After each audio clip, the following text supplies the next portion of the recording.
Afternoon. Ish. How are you this afternoon?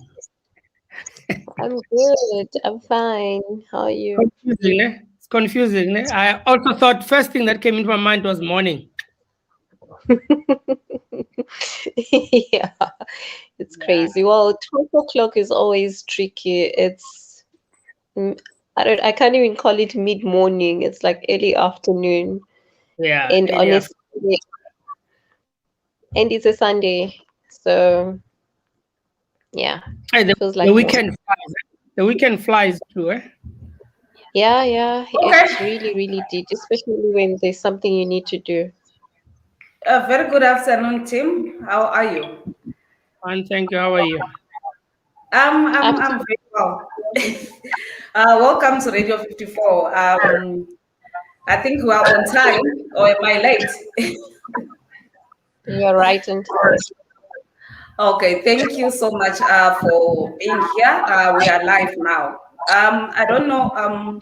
Can somebody mute me? There's someone on radio. Not Okay. me. Not me. Oh, okay.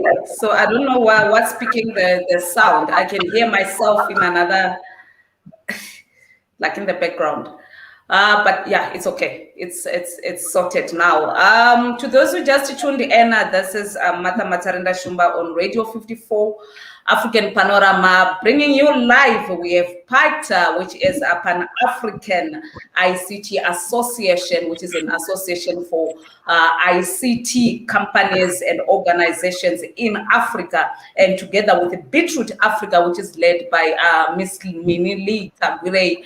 And we're bringing you a topic that's going to be led by Hugo Biermann.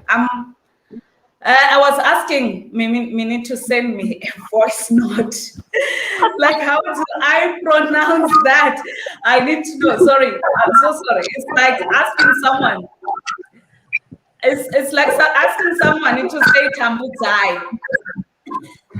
No, that was excellent, Martha. Perfect. All right.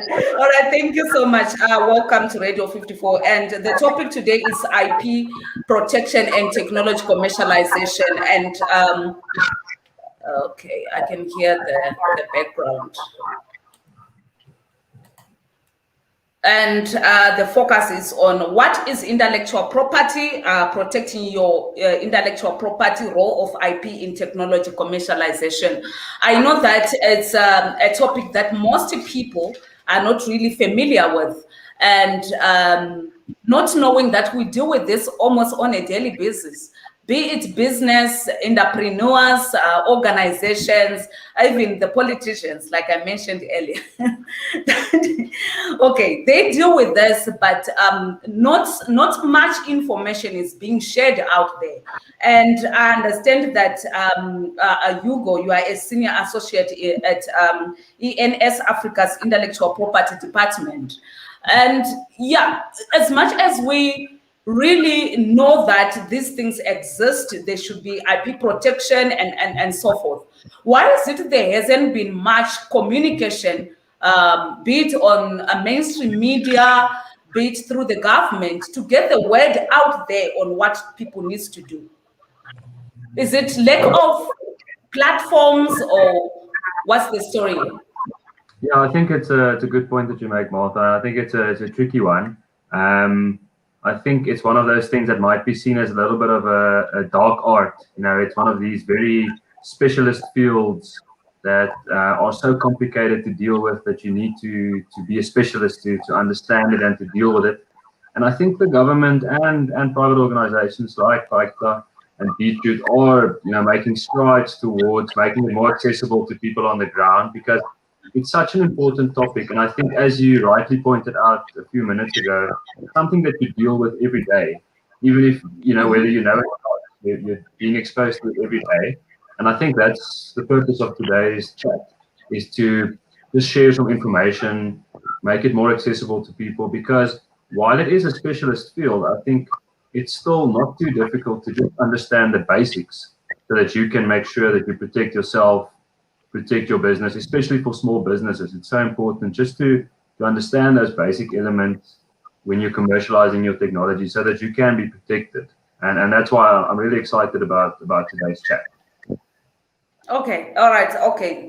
Thank you so much. Before I had to shoot that question, just before we can we can go anywhere else, because somebody was asking questions like, when we talk about IP protection, it's something like non-existent. When we look at companies and organizations here in Africa, they are just running without even protecting their ideas.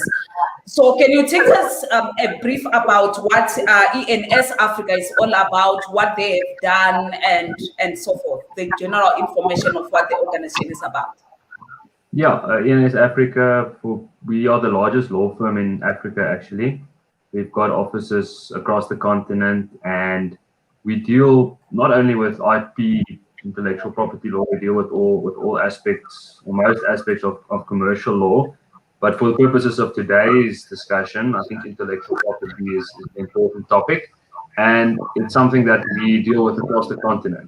So we assist clients and inventors in identifying intellectual property, identifying their rights, advising them on how to protect it, and then if it's necessary to enforce, then we also can assist with enforcement against third parties who might possibly be infringing those rights.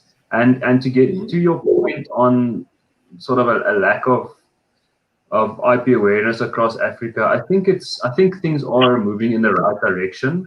I think to an increasing extent we're seeing that people, and especially in the ICT space, people are becoming more aware that intellectual property is in many cases the most valuable asset that a company has. If you think about big companies across the world and in Africa as well, often their intellectual property rights like trademarks, patents, copyright, those things can be the most important assets that they own. And I think maybe Africa was lagging behind a little bit in terms of protection and enforcement. But from my perspective, what I've seen over the past few years is that it's definitely moving in the right direction. And I'm actually quite excited for that, because it's one of those things that it is actually like a physical asset, like land or a house or a car. IP should be thought about in the same way, that it's also an asset that you should be protecting and exploiting. And once you become comfortable with that, there's really a lot more value that can be unlocked. Okay. Wow. Thank you so much. I believe that I'll also share your website and so forth, so that people wants to get in touch will know where exactly to contact you. Also, at the end of the show, you can share the details and so forth. I would like to thank PACTA, led by Mr. Sonwabo Mdwaba, and Beetroot, led by Mini, to they managed to put together this and say this is a topic close to our hearts, and we believe that it should be out there. And on that note, I really want to appreciate you guys for always coming through where technology is concerned, and wanting to always share as much as you can. And will be to you. This is for you, Hugo, and Paita and Beetroot. You are more than welcome at Radio 54 to share anything and everything that has to do with technology, IP protection, technology commercialization, entrepreneurship. Because we can discuss any other topic, we can go all out and talk about everything else, but things that are really happening out there, that affects our business life, that affects our companies.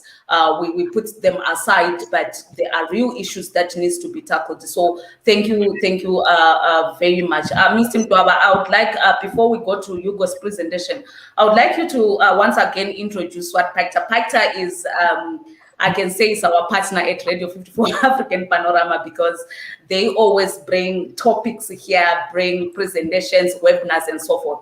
So I would like you to introduce one more time what PACTA is all about, and for our listeners.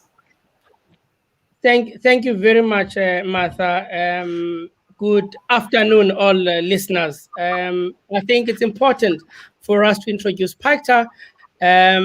PACTA is inspired by the former president of South Africa, Mr. Thabo Mbeki's vision for our continent, as well as the ideas of pioneers of Pan-Africanism, such as President Kwame Nkrumah of Ghana, Nasser of Egypt, and from the African diaspora, Mr. Edward Blyden and Mr. W.E.B. Du Bois and Mr. Stokely Carmichael, who developed Pan-Africanism into a machine to advocate for Africa unity by tackling common issues affecting the continent.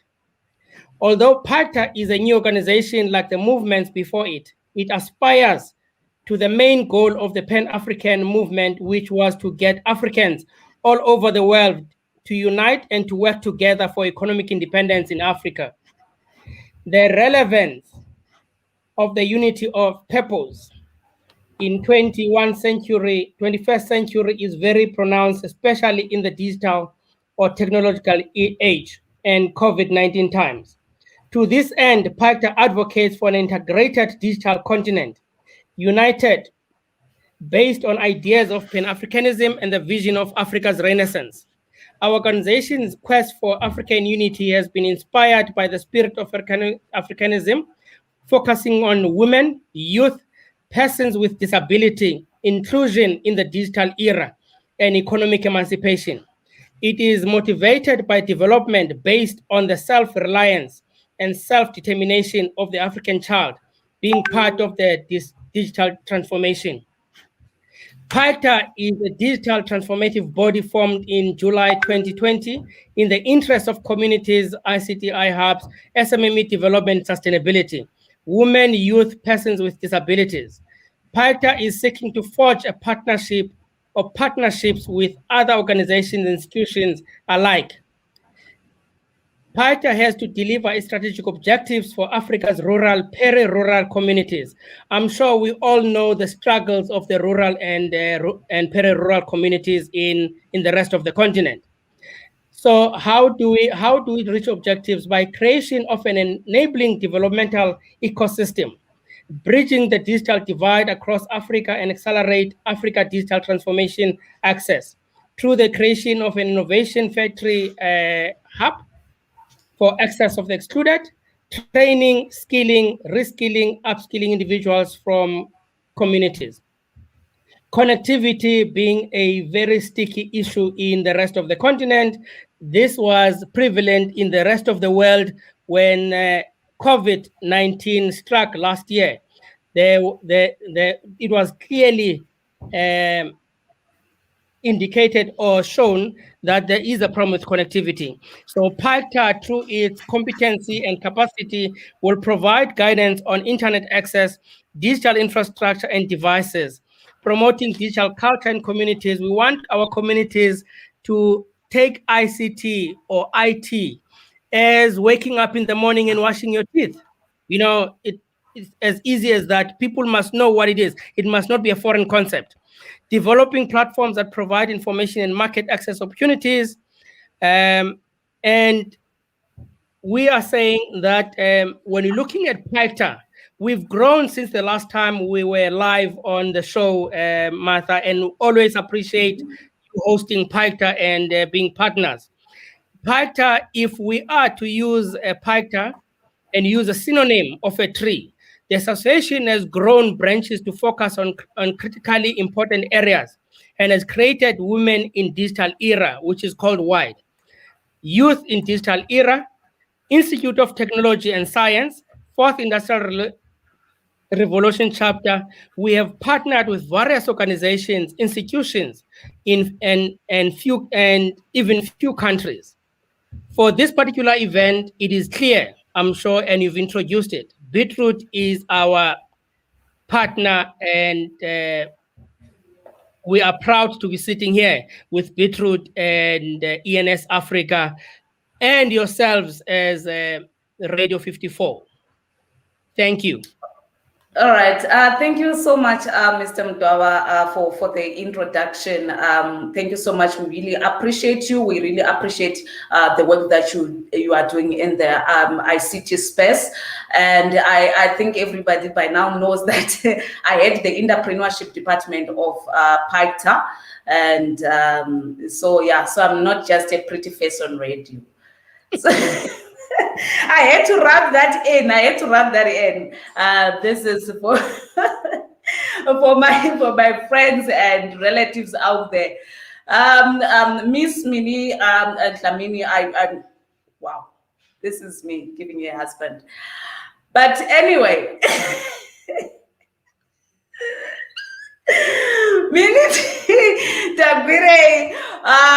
Thank you so much, for everything that you have done. I've been engaging with you like the whole week, calls and everything, trying to make sure that we are on top of our game. And I want to thank Beetroot for this. And I saw what you also engaged in entrepreneurship on the last webinar that you hosted. Can you take us through what Beetroot you have done so far regarding technology commercialization? Oh, she's You had every hello? Hello, yes. Yes, all right. I was saying I'm not sure I can follow up on Sonwabo because geez, I didn't write anything down. So no, it's okay. It's just for the intro. It's Hugo's day, by the way. So you too, I'm watching. Yes. Okay, so basically Beetroot is started as an online magazine for entrepreneurs that were starting out and that could not get enough media coverage. So I just created this magazine to feature these entrepreneurs that are starting from the beginning, that are not there yet to be praised by Forbes or Time magazine.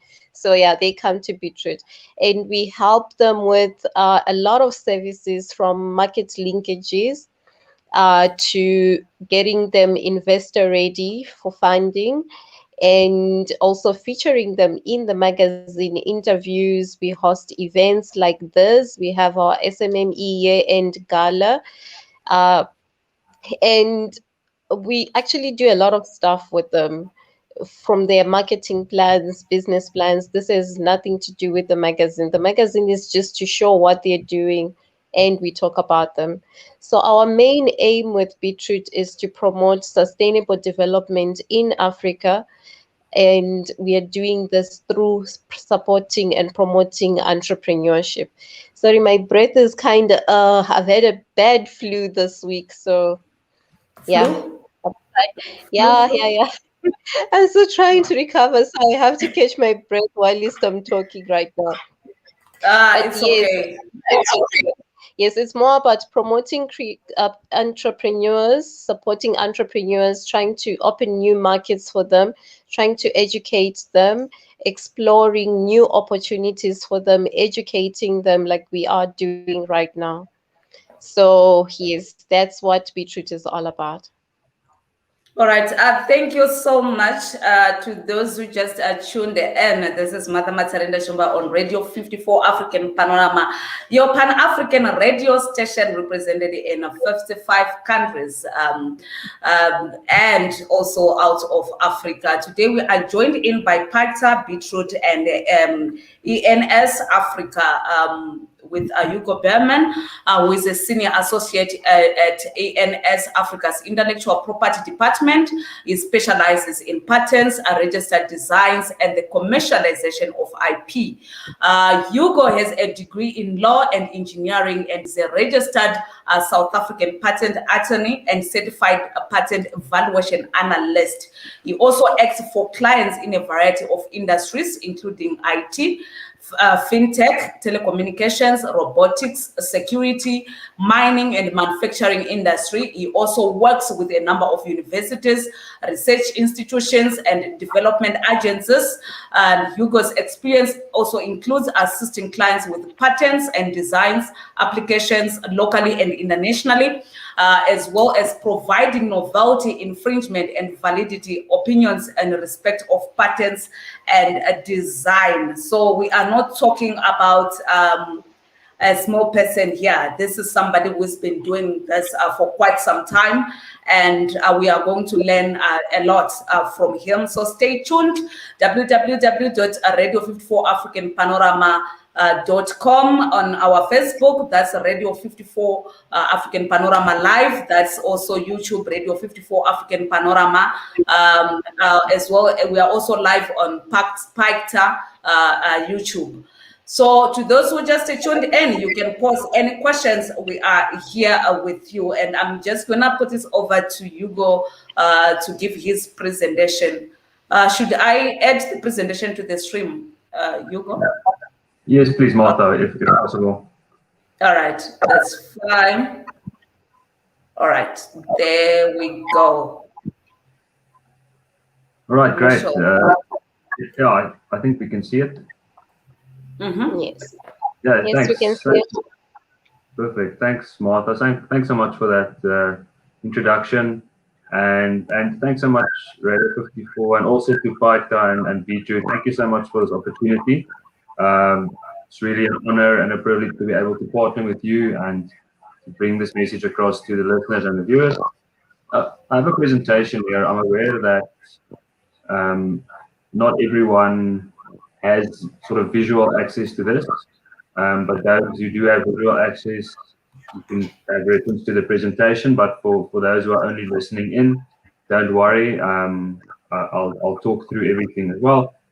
So today I want to share with you a little bit about three topics, and that is firstly, what is intellectual property, or IP as we call it? Secondly, how do I protect IP? How do I protect my intellectual property? And thirdly, how do I use intellectual property in commercialization of my technology? Now, obviously this applies to sort of all sorts of businesses, big and small. I'm going to focus today more on the perspective of the small business, the entrepreneur, and especially those in the ICT space and the software space. That's also an industry that I deal with quite a lot and I'm quite passionate about. So firstly, what is intellectual property? Intellectual property, or IP, as we call it for short, is, as I said in the beginning of today's talk, it is property. Just like a vehicle or a piece of land, it should be seen as a piece of property, but in this case, it's not necessarily a tangible property. So it's different types of rights that are associated with creations of the mind. So when you come up with the creation, invention, that type of thing, that is where intellectual property comes to play. And I'll explain all the main types of intellectual property quickly, just because I think it's very important to just understand and unpack different types of intellectual property. And then from there, we can discuss how you can protect each of those. So just to give a very quick overview of the different types of IP, and most of the listeners and viewers probably know or have heard the words before, and I trust that it will make sense. So I think a patent is probably the one that everyone knows about or has heard about. It's sort of a buzzword, and a patent is really something that protects a new invention or new technology, and we'll get into that in more detail throughout the talk. Then a design, or a registered design as we call it in South Africa. Maybe let me just pause there. Most of the words and terms and rules I'll be talking about today, I'll be talking about from a mainly South African perspective, because I'm a South African attorney. The intellectual property rules and laws are fairly universal. So most of what I say will apply in most countries in Africa. But just bear in mind that I'm focusing mainly on South Africa, and the rules can be a little bit different from country to country. You know, for example, Kenyan or Zambian patent laws might differ a little bit from what I say about South Africa, but the general principles are fairly universal. So designs, or registered designs as we call them in South Africa, those are things that protect the appearance of a product. So whereas a patent protects an invention or a new technology, a design is something that you register to protect a novel appearance. A trademark, I think, is something that everyone also knows about or has heard about before. trademark is, in my view at least, in most cases, probably one of the most, if not the most valuable asset of a company. So the trademark is mainly your brand.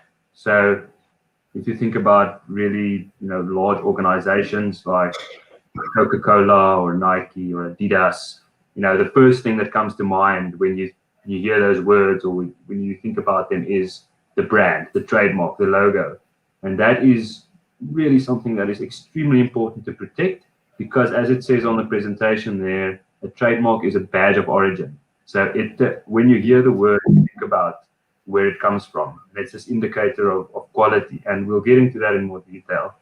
Then the fourth type of intellectual property that's very important, a little bit tricky as well, because it's a bit different to the others, is copyright. And copyright is something that protects what we call works. So those are things like books, songs, works of art, software, and it's a little bit tricky to deal with because it can't be registered in the normal way, but I'm going to get into that and explain that a little bit later. Then another interesting form of intellectual property that I'm not going to go into too much detail about is plant breeders' rights. But I think across the African continent, it's also a very important IP right that is often neglected and should be thought about, is the fact that you can actually protect and get a registration for new varieties of plants. So obviously we can talk about that maybe after today's discussion if anyone has any questions about it. Then I think the sixth and final form of IP that I'll be talking about today is this almost more abstract form of IP that's known as know-how, or it's also known as trade secrets. So that is almost like a body of knowledge that you have as an entrepreneur or inside of your business. It's not necessarily registered as a patent or a trademark, but it is this business information that you have. It's usually confidential information that you have that gives you a competitive advantage. And that can be extremely, extremely valuable. And it should really be handled with care, and it should be protected.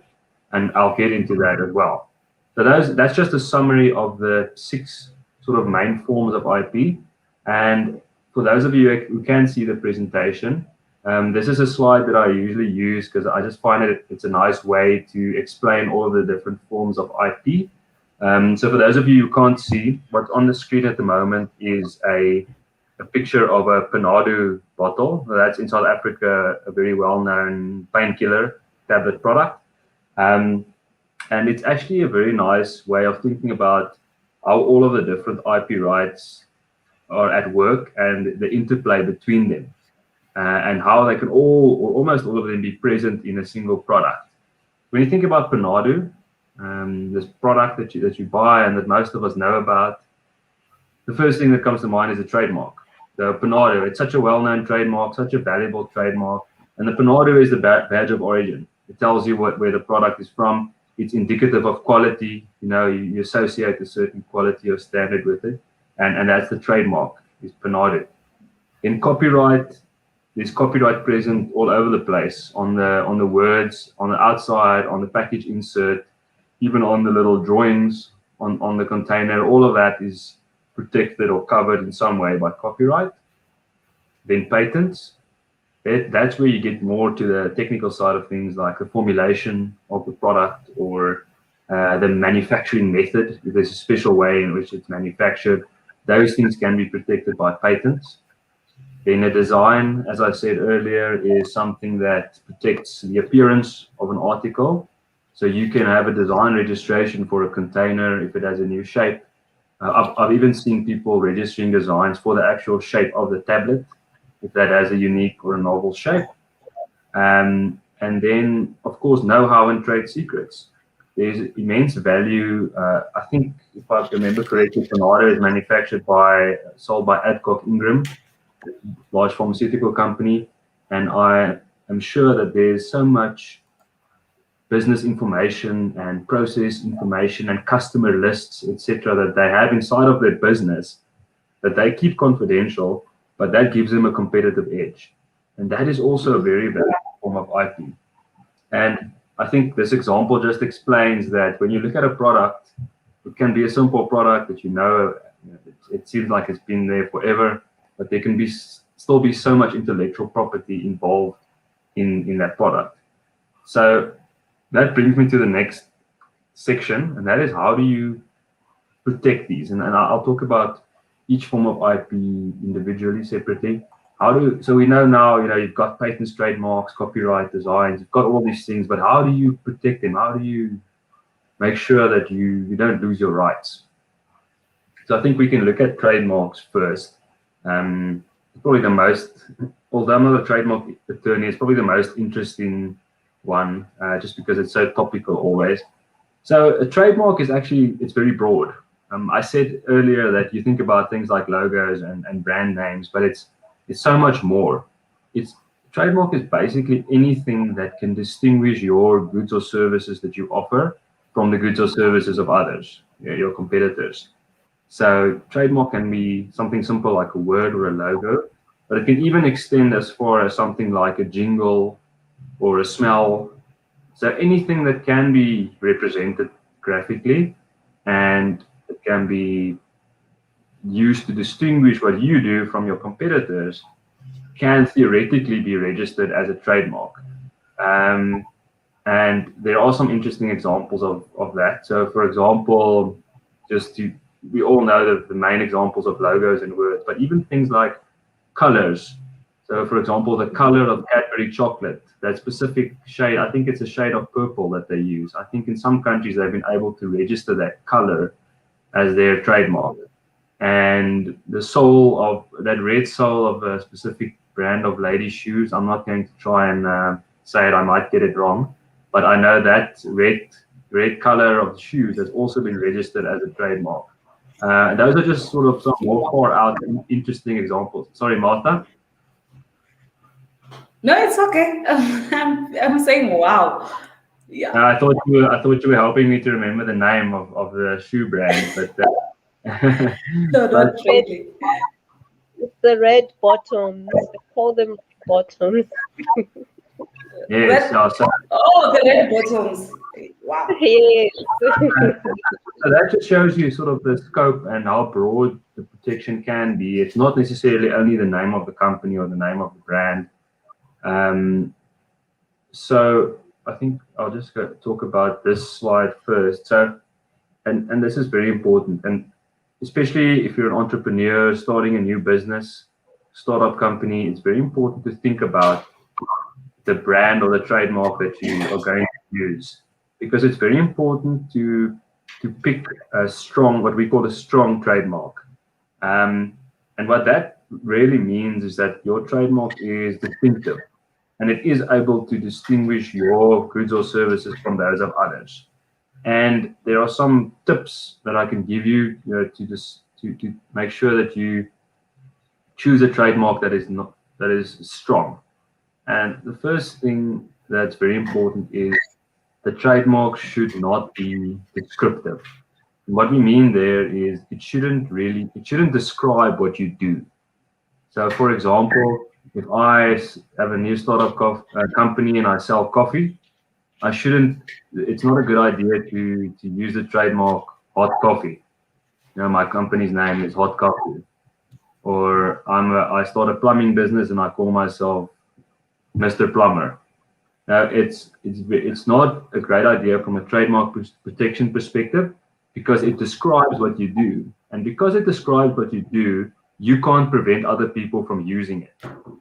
If I name my business Hot Coffee, I can't stop my competitor from selling hot coffee. I can't say, well, now you're infringing my trademark, because it is a descriptive term and it's often required for use in the trade. So that's the first thing, is that it shouldn't be descriptive or required for use in the trade.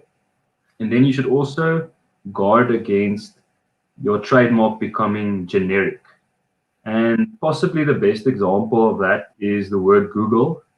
So what happened with the word Google is it's obviously a trademark, but over time, people started using it as a verb. So when I go onto the internet, even if I'm using an iPhone with a Safari browser, I will say, oh, let me quickly Google something. And when that happens, the trademark starts to lose its value because people are using your trademark for everything. Yeah, and there are some other examples like that as well. Things like the word escalator, the word Velcro. A lot of these words were actually the trademarks, the original trademarks of the original product. But the word became so generic that now, irrespective of the brand, people are using that word. So that's also something to guard against. Now, some more sort of concrete examples of what makes a strong brand. So I've said now that it shouldn't be too descriptive and it shouldn't be generic. So what should it be? So there are basically three categories of trademarks that are seen as being strong trademarks. The first and probably the best one is what we call coined trademarks. So that is, in layman's terms, that's made up words. So the best trademarks are usually made up words. So that would be something like Kulula or Google, Adidas, Nike. And the reason why they are great trademarks is the word doesn't have any other meaning. So your competitors can't reasonably say that they need to use that word. So that's why the best trademark is a made-up word, because it gives you the exclusive right in that word. Your competitor can't come along and say, no, well, I need to use this brand. I need to market my product as a Adidas shoe, because there's no reasonable reason why you would need to do that, because I made up the word, you know. So that's generally seen as the best or the strongest type of trademark. Then another very good option for a good trademark is what we call arbitrary trademark. So that's where you use a known word, but the word, you're using it for a good or service that it's not related to. So for example, using the word Apple for a computer or a cell phone is a good trademark because the word Apple doesn't have anything to do with computers or trademarks. Other examples there on the screen, using the word Shell for a petrol station, using the word Camel for a cigarette, or BlackBerry for a cell phone. Or another example would be using the word mango for an airplane. That's a good example of a good trademark because your competitors can't really come and say, well, I need to use this word, or I need to use a similar word, because the term doesn't have anything to do with it. Then the third category is what we call suggestive trademarks. So that's where the name sort of tells you a little bit about what the product does, but not enough. It's almost suggestive. And that would be something like Coca-Cola or ShopRite or Bio Oil or Vodacom, where it has a little bit in there. It sort of tells you the industry, but it doesn't tell you exactly what they do. And that's also okay. So when I'm saying a strong trademark, I mean from a trademark protection and registration perspective, and from how easy it is to enforce from that perspective. I'm not saying you can't use a weak trademark, you know. I'm just saying it will perhaps be more value, and it will be easier to take action against the third party if you do use a strong trademark. Sometimes, even if you didn't pick perhaps the best trademark in the beginning, you maybe picked a very descriptive word, it's still possible to obtain strong trademark rights. If you gain a strong reputation in the product or service, you'll still be able to get trademark rights and maybe get a registration or take action against people who use confusingly similar marks. Another one that I forgot about, Minnie, is Beetroot, which is also a very good trademark for what you do. It's an example of a very good arbitrary trademark. So it falls into that second category. So what rights do you have if you're able to register your trademark?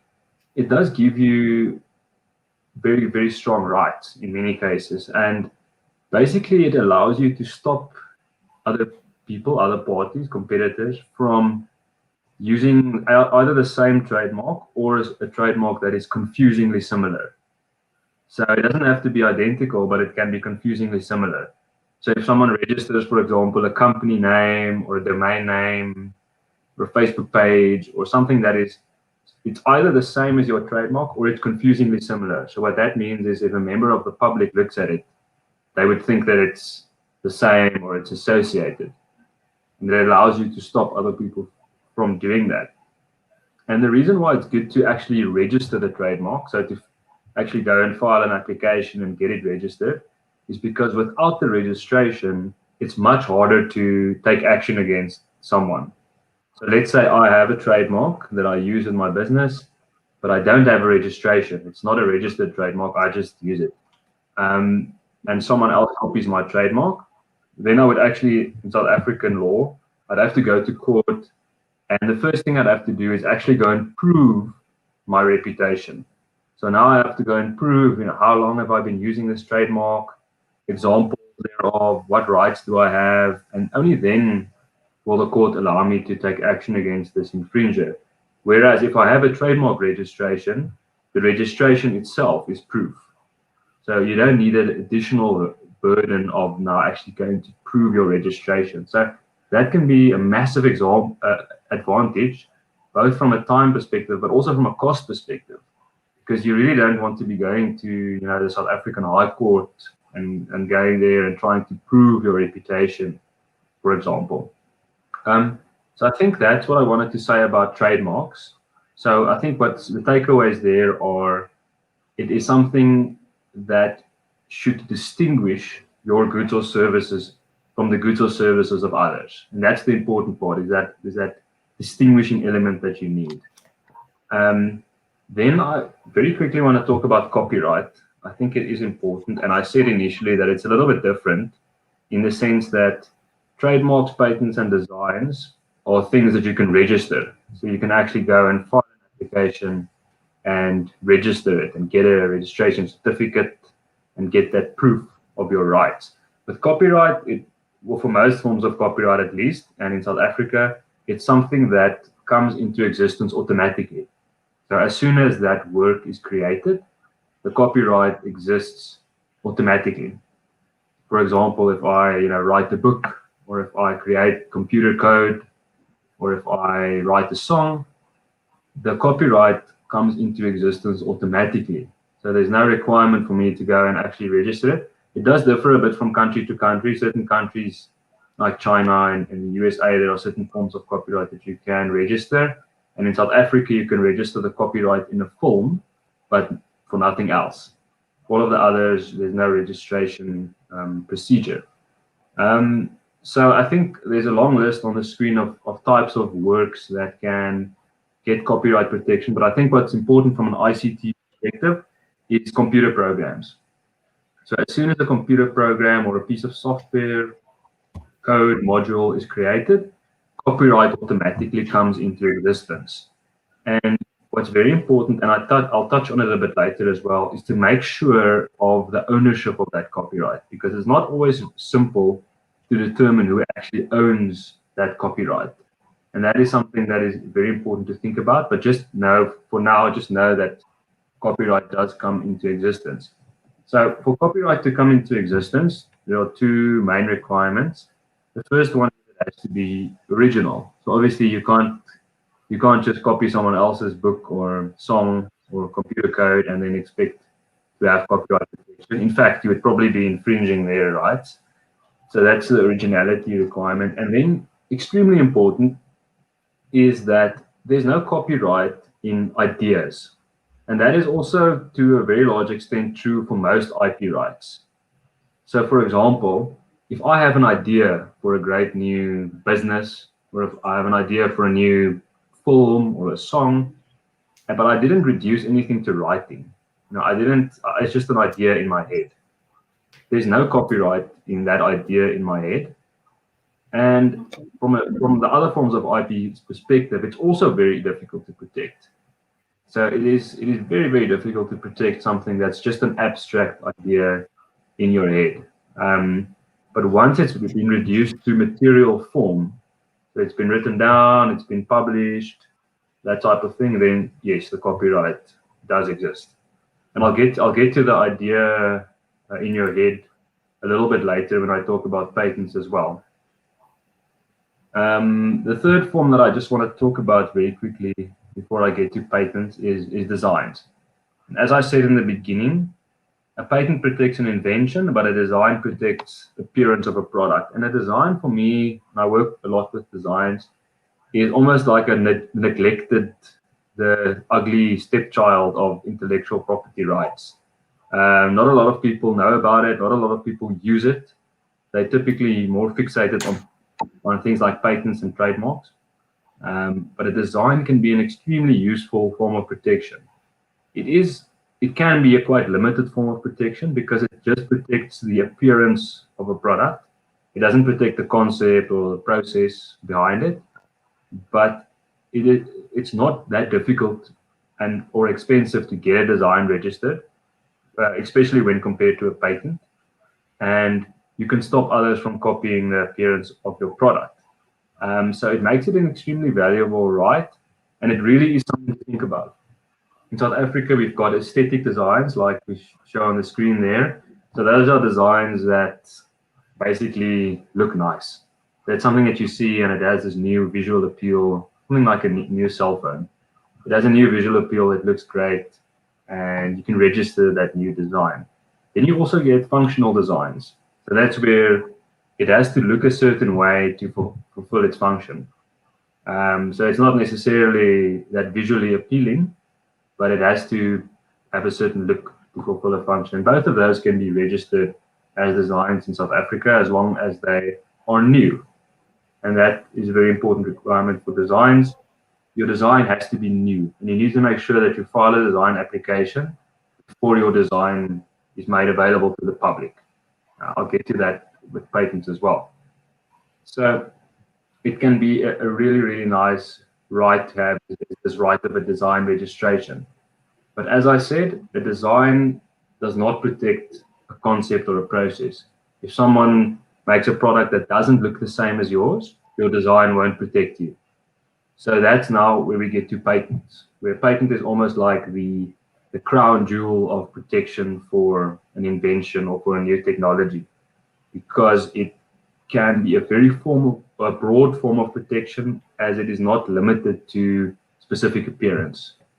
So what is a patent? And fundamentally, a patent is, to use the Latin word, quid pro quo. That means something for something. So I have a new invention and I disclose my invention to the public, and in exchange for that, the government will give me a certain limited monopoly for a certain number of years to exploit that invention without competition. So that's why we say something for something. You get a patent, but in exchange for that, you have to disclose the invention. You have to disclose how it works, so that one day when you no longer have the patent, the public can be aware of your invention, and that leads to the advancement of technology, because the body of public information becomes broader and greater. And there's lots of philosophical debates that we're not going to get into today. I don't think we have time about the patent system and whether patents should be waived, especially with the whole coronavirus pandemic. People are talking a lot about patents. But fundamentally, patents are aimed at stimulating innovation. It's aimed at, you have paid a lot of money to do research and development, a lot of resources have gone into it, and you need some sort of protection, because you don't want to launch your invention and immediately everyone starts copying you. So essentially, you get no return on investment. So the patent system is intended to give people that return on investment, to encourage them to actually make the investment and not just wait for others and then copy them when they launch the product. But I'm not going to get into that in too much detail. I can really talk about that for hours. So a patent is not necessarily something tangible. It can be something like a method, a process. So especially in the ICT field, we see a lot of patents that are not necessarily something physical. It's almost like a method, a method of communication, or a method of encrypting information, a method of making a phone call. Anything that is new and inventive, even if it's not tangible, can theoretically be registered as a patent. This slide on the screen now, for those who can see, is a really nice way of understanding the difference between a patent and a design. So if you, just for the benefit of those listening, I've got a picture of a really nice car on the screen. And if you look at a car, there can be patents and designs in that car. The designs would be for the visual features. So the shape of the vehicle, let's say you've designed the steering wheel, and seats, things like that, can be registered as designs. But the patents are for more hardcore technological innovations. So things like fuel injection mechanisms, how it uses GPS, the battery, all of these more technical innovations can be protected by way of patent.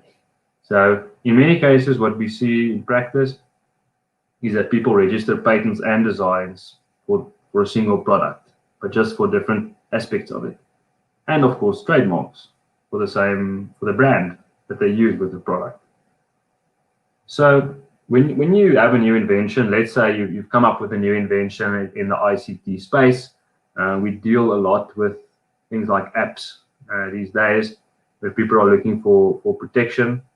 What are the requirements for something to be patentable? And to be honest, the requirements for patentability are quite onerous. It's not easy to get a patent. The burden or the hurdle that you need to get over to get a valid patent is quite high. So the first thing is the invention has to be new or novel. So that means it has to be a world first. So you or your company has to be the first company or person in the world to have developed an invention like this. So you can't, let's say you see something in Japan or you see something in China and you think, well, I'm going to come and patent it in South Africa. That's not how it works. It has to be a world first. So that is what we call an absolute novelty requirement. Then the second requirement is not only should your invention be new or novel, it should also be inventive. And what that means is basically it shouldn't be obvious. So I can't go and just make an obvious change to a known product, change the color or make it a little bit longer or add one additional simple step to a method and say I'm gonna patent this as my own. No, it has to be inventive. So it has to be novel and inventive. I'm not going to go into the third requirement now. Then there are certain types of inventions that are just not patentable. And again, we can go into a philosophical debate about it probably, but according to the laws of most countries, certain types of inventions are just not patentable. Even if it's the most novel and inventive invention in the world, it's not patentable. And probably the example that's the most easy to understand is a method of medical treatment. So in most countries around the world, you're not allowed to get a patent for a method of medical treatment. And the rationale behind it is fairly simple. You don't want to prevent doctors from saving people's lives because you have a patent on a method of medical treatment. And that's the reason why it's not patentable. So even if it's new, it's inventive, it's not patentable. Then I think from an ICT perspective, what's very important to understand is that a computer program per se, that means a computer program as such is not patentable. And why is that? The computer program as such, so a computer program on its own is not patentable because it's already protected by copyright. So when you create a new computer program, or an app, the software behind it is already protected by copyright. So you can't get a patent for that computer program, but what you can get a patent for in many cases is the method that you are using. So if you've developed an innovative new app, you can't necessarily get a patent for the code, but if you feel that the method that you're using, let's say this method of encrypting information, method of storing information, method of processing information, you believe that that is new and inventive, that can theoretically be patented. So that's a very important distinction to understand. It's quite technical, and it's something that I deal with almost on a weekly basis, is looking at things like new apps, new websites, new computer systems, and trying to figure out whether they are patented or not. Unfortunately, in South Africa, and I think most other countries across Africa, it's still a little bit of a gray area because we haven't really had many, or in fact, any court cases that I'm aware of where the court has given us guidance as to, when is something just a computer program or when is something patentable.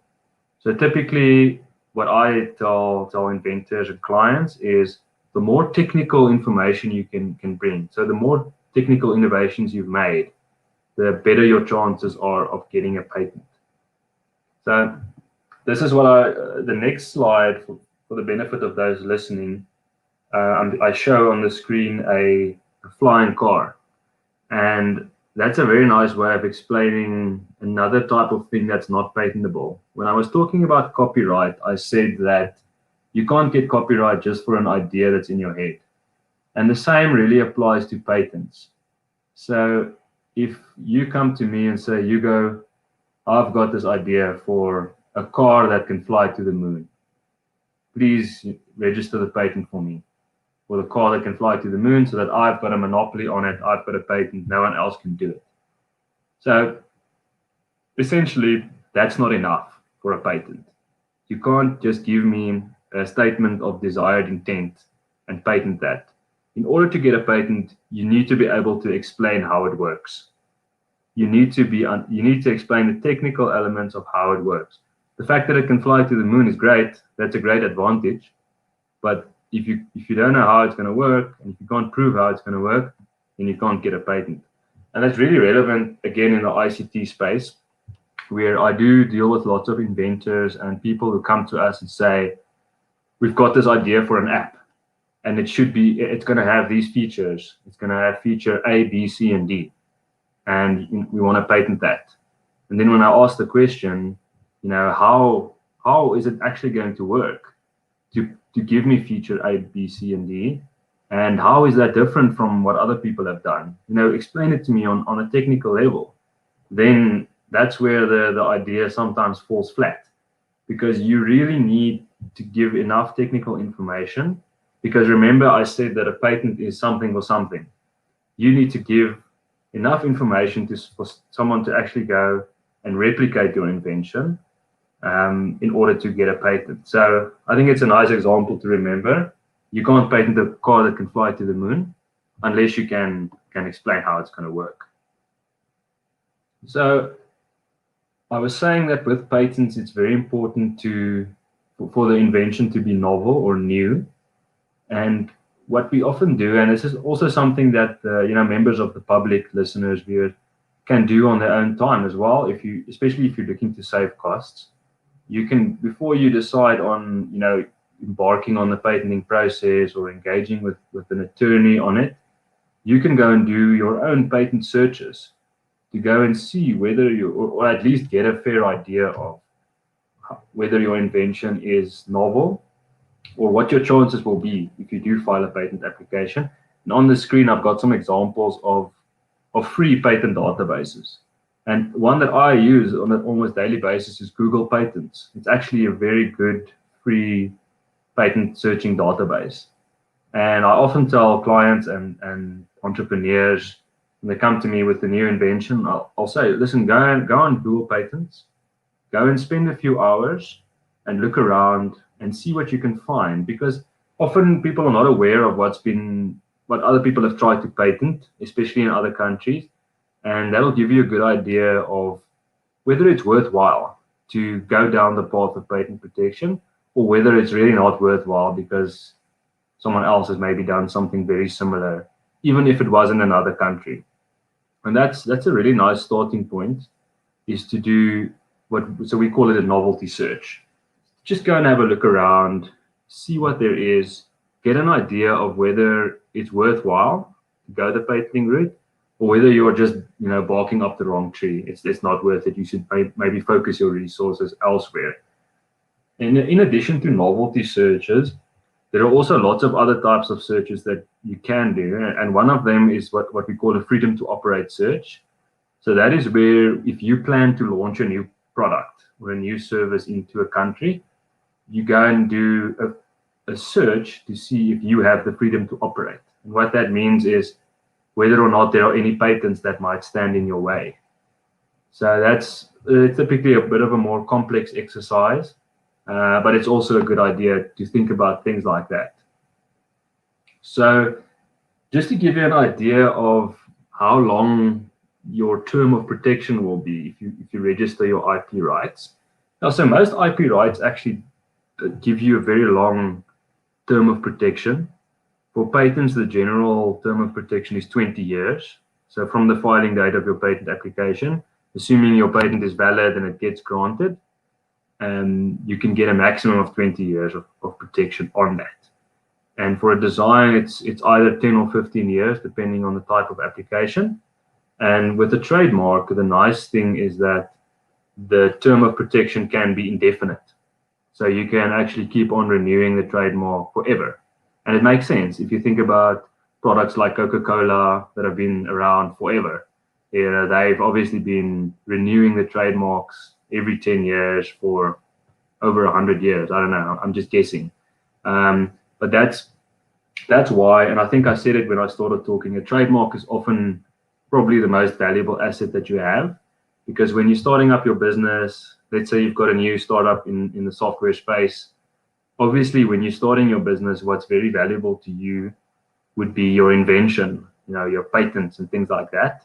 And they're going to give you this competitive edge. But over time, your trademark will probably outstrip the value of all of the other assets as your brand becomes more well-known. For example, if you think about, you know, the most well-known sort of software or electronics companies in the world, Apple, Samsung, Huawei, Sony, you know, the value of the brand is much higher than the value of an individual patent or technology that they might have. So that's why it's very important, the fact that you can keep on renewing your trademark protection indefinitely. So it's also important just to understand what we call the fact that IP rights are territorial. So when I say IP rights are territorial, I mean that they typically only apply in a specific country. So there are some exceptions, but when you're dealing with things like patents, trademarks, designs, unfortunately, the reality is you'll have to register it in every country where you want to actually have that right and enforce it. Unfortunately, there's no such thing. It would have been great. It would have made my life a lot easier if there was something like a worldwide patent, or, you know, if you could just file one patent application and voila, you've got a patent all over the world. Unfortunately, it doesn't work like that, because, you know, each country has its own system, and ultimately you have to comply with the requirements of that country. But luckily, there are some regional systems that allow you to cover a bunch of countries in a single application. And for example, Europe, you can cover the whole of Europe with European trademark, European design, European patent. And the same goes for Africa, where there are two very good regional IP organizations. And one of them, I think the most relevant for today's talk, is called the REPO. That is the African Regional Intellectual Property Organization. So what is a REPO? A REPO is essentially a group of countries that came together and said that we want to create a mechanism to make it easier for our people and people from other countries to register their IP without having to go and file an application and spend so much money in each country. So at the moment with a REPO, and I file a lot of REPO applications, I find it a really great mechanism. You can cover up to 18 countries just by filing, you know, one patent application or one design application, for example. And the countries are listed on the screen, but you'll see that there are obviously some major countries there, like, you know, Kenya, Tanzania, Zimbabwe, some really, really major important countries. And unfortunately, it doesn't cover the whole of Africa. So, for example, South Africa is not a part of a REPO. Nigeria is also not a part of a REPO. But, I mean, it does help a lot to have a system like this where you don't have to go and register your trademark or your patent in each of those countries separately and pay separately each time. You can actually go through a REPO. And it's a really nice mechanism. And we actually find that a REPO, I think that they plan on keeping on growing. I heard the other day, I think it's correct, that Mauritius recently joined a REPO.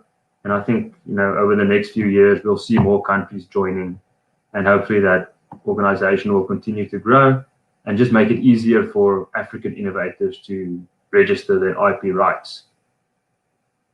Now, we've talked about what is IP, how to register the different types of rights. So now we move to the more practical steps of how do you actually use this IP when you are commercializing your business and taking your business to the next level. So, and a lot of this is my opinion and from what I've seen in practice. So the first thing for me is IP should be a value driver. So it shouldn't be this sort of grudge purchase that you're paying attorneys to register trademarks, to register patents and pay renewal fees. You're paying all this money, but you're getting nothing in return. It shouldn't be like that. It should be a value driver. Your IP rights, so your patents, trademark designs, those things should be at the forefront of your business, should be your most valuable assets, or at least some of your most valuable assets, and you should use them in your business dealings, leverage them, and basically derive an income from them and get that strategic advantage so that it's no longer just this grudge purchase, you're just spending money. It becomes almost a profit center instead of a cost center in your business. And that's really what you're aiming at. Then obviously, IP should also strengthen your rights. So that's one of the main reasons why you want to register your IP right, is because it puts you in a stronger position. If someone copies you or launches an infringing product, launches a confusingly similar trademark, you want to be in a strong position so that you're able to take action against them, and you don't have to, go through all the effort of, for example, proving your reputation and things like that. Then what's very important for me, and this is really for me personally very important, just from what I've seen in practice, is that IP helps you to have a culture of innovation in your business. And again, if you think about companies that are very successful across the world, I've talked about companies like Apple, Samsung, and Huawei in the ICT space, but also in South Africa, many examples, companies like Sasol and Discovery. And those are companies that really take intellectual property rights very seriously.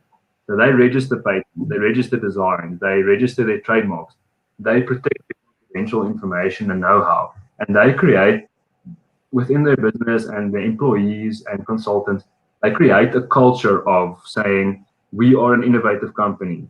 We are at the forefront of technology. We are creative. We are, inventive. And that really helps to increase the value of your company, because a lot of it, as you would all know, is about perception. And it creates this real positive perception in the market.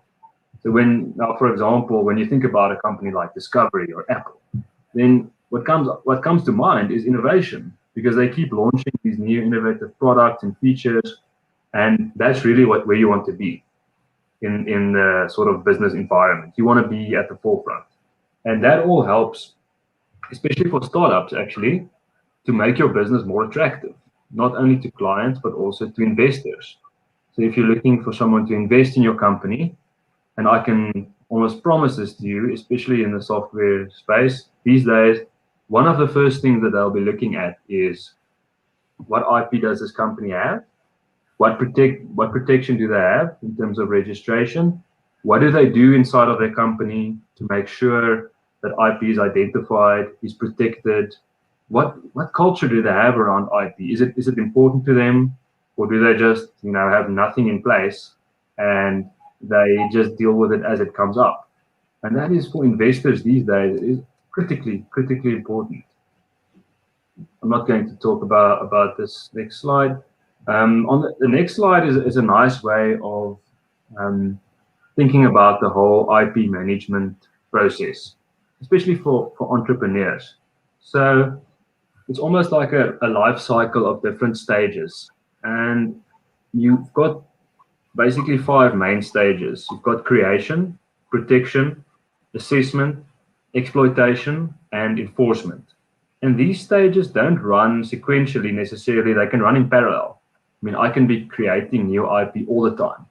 It's not necessarily just the first step in the process, but this gives you a nice overview for those of you who can see of this IP management process. So obviously, when you're starting out as an entrepreneur,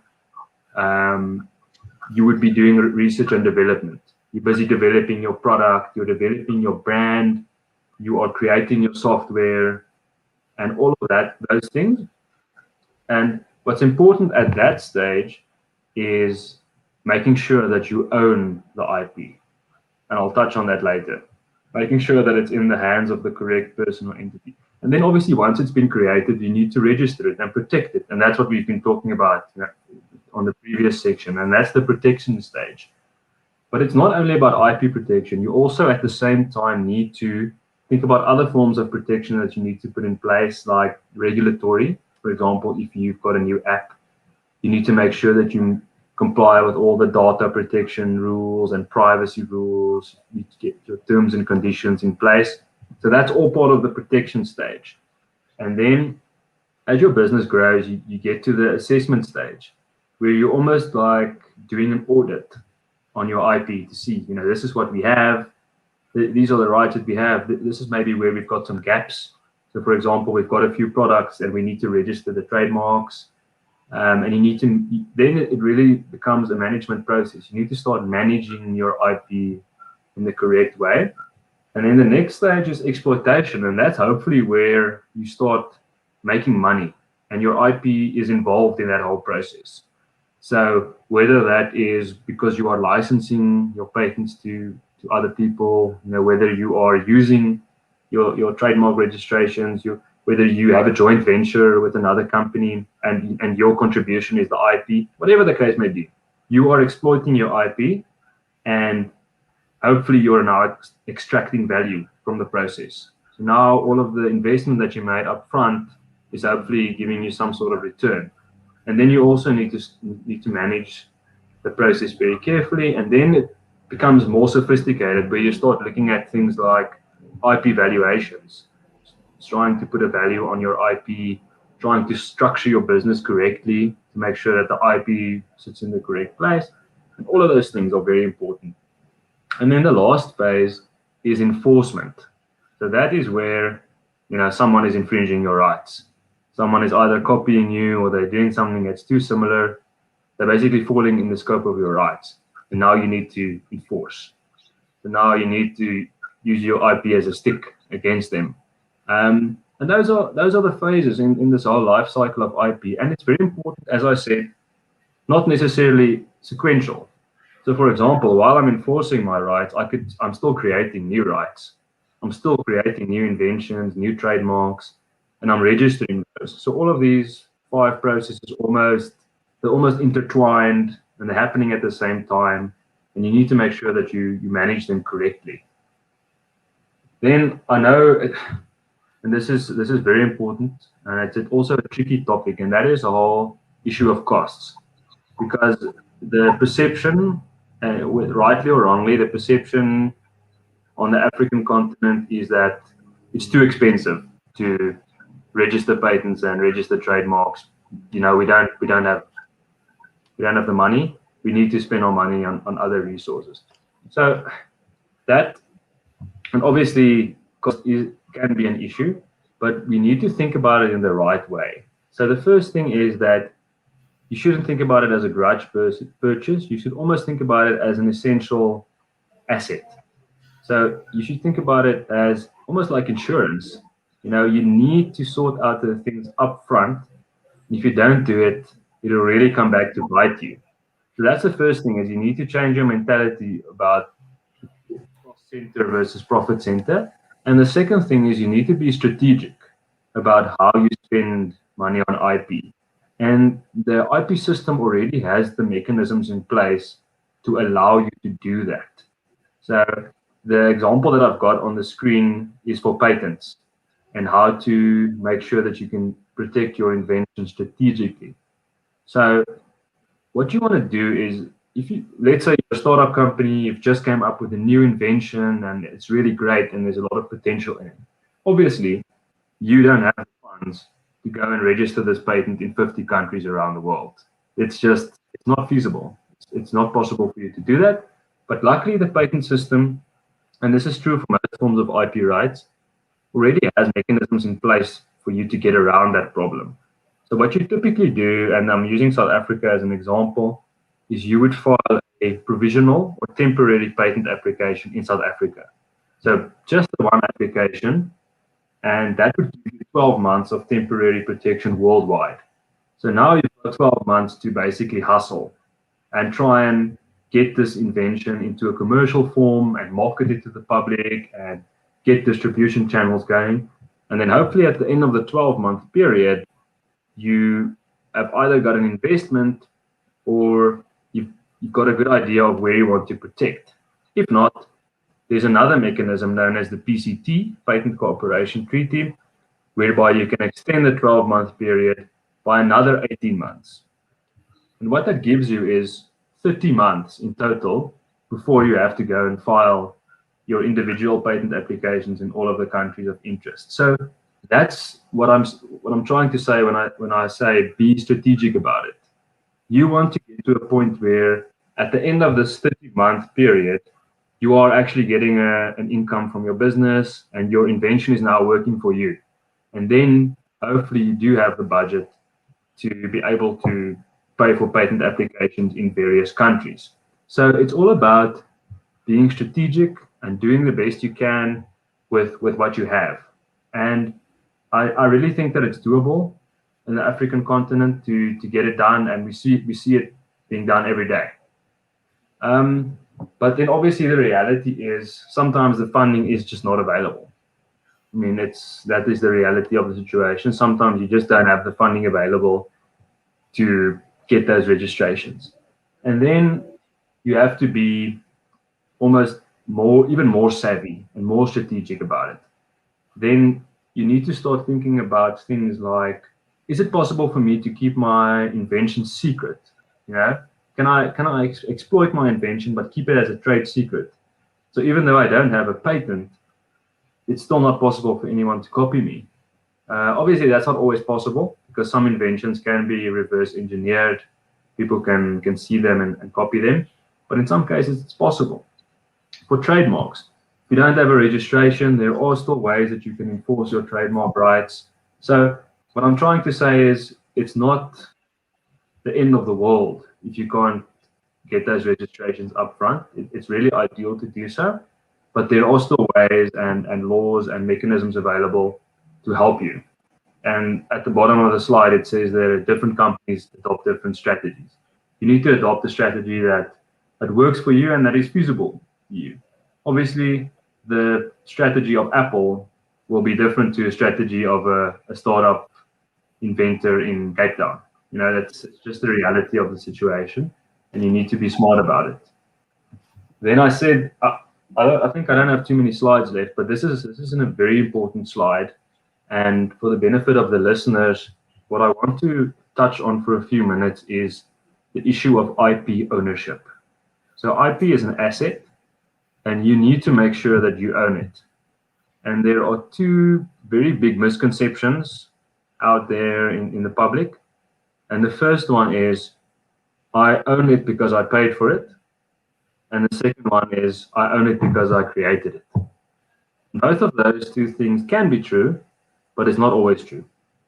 So the first one is, there's this misconception that, you know, we paid for the IP, we paid for someone to develop something for us, so obviously we own it. That is not necessarily always true. So to use a topical example in the ICT space, obviously when you use a third-party software developer to develop software for you, it's very important for you to own the copyright in that code.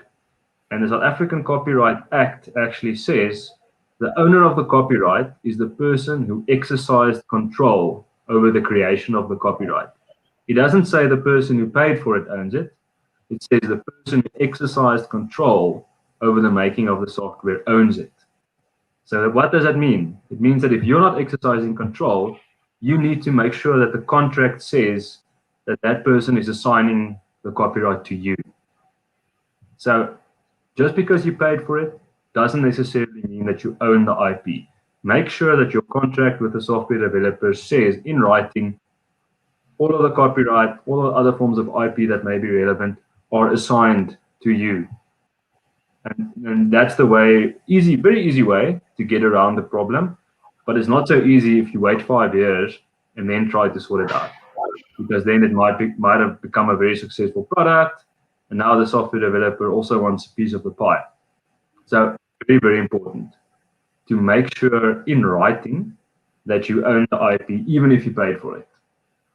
Then the second misconception is, as I said, I created it, so I own it. Again, it's not always the case. So I may have created software, I may have written the code, but I wasn't exercising control. But it was my manager who was exercising control, or I created a new invention for my employer. In cases like that, it would actually be the employer who owns the IP and not me in my personal capacity.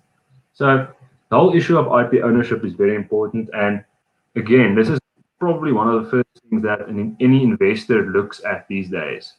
When you are an investor and you're doing your due diligence on a company, you're looking to invest, what are you going to look at? What IP does the company have? And do they actually own the IP? And that's where they really start looking at these contracts to make sure, and I'm involved in it probably on a weekly basis, where we need to look at these contracts and make sure that the company we're looking at does actually own the IP. So it might sound complicated and doom and gloom, but it's actually quite simple.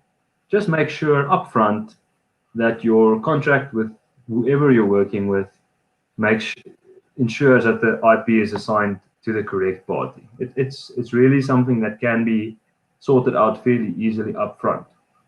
And that brings me to the whole issue of contracts with third parties. So obviously, if you're an entrepreneur, especially again in the software space, but also in other spaces, it's almost natural that you'll be working with third parties, working with software developers, working with marketing agencies, working with designers, product designers.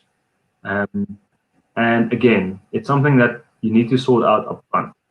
So when you start talking to these third parties, when you start negotiating contracts, think about IP. What IP will be developed? Will it be software? Will it be trademarks? New product designs? Could there possibly be patents, some patentable inventions? Think about that, and think about who is the entity that we want to have ownership of those rights, and deal with it up front. Don't wait 3 or 4 or 5 years and say, oh, now we actually want to register a trademark, or we want to patent this technology, and then you never actually dealt with the issue of ownership. I'm not going to deal with the rest of it. I think it goes without saying that you need to make proper use of things like confidentiality. I think most people listening and viewing would have a good grasp of the fact that confidentiality is very important, especially for patents and designs, because you've got this novelty requirement. So that means as soon as the invention is out there, it's out there. It's typically almost impossible to go and register a patent after the fact. So you need to make sure that before you've actually filed a patent application, you need to be talking to people confidentially. It has to be strictly confidential, because if it's in the public domain, it's out there and you can lose your rights. Then I think this is my last slide, just with some sort of general tips that I really want to give to the listeners and the viewers. As I said earlier, obviously, as an IP attorney, I would strongly advise to get IP registrations if you can, but it's not always possible, and we need to be realistic about it. Then you need to make good use of things like non-disclosure agreements. It can be very simple, just to make sure that your engagements with third parties are confidential. Don't forget about your know-how. I think I've touched on it a few times during the talk, but know-how can be an extremely, extremely valuable part of a business. Just as an example, let's consider a business like KFC or McDonald's. They don't necessarily have things like massively innovative technology or patents or registered designs what the value that they really have in the business is the know-how. So they have a specific way of doing things, and a lot of it is secret, and that's why I've got the KFC logo there, because of the secret 7 herbs and spices. A lot of it is secret. They don't disclose it to the public. They make sure that it's internal to them. And when if I want to buy into that business, or if I want to get a franchise, what am I paying for? I'm actually paying for the right to use that IP. I'm paying them because they've got this know-how, they've got these secrets, these great business processes that they've developed over years, and that has so much value. And that's what I'm trying to say is really take care of your know-how, because that can be the thing that gives you a competitive edge. Is not necessarily your patents or trademarks, can be something like your know-how. And then keep it secret if you can, but obviously it's not always possible. I think, Martha, that's it from my presentation's perspective.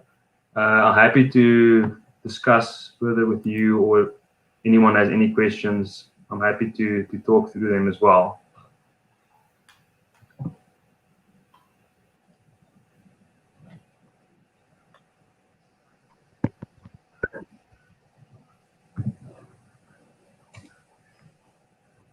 Okay.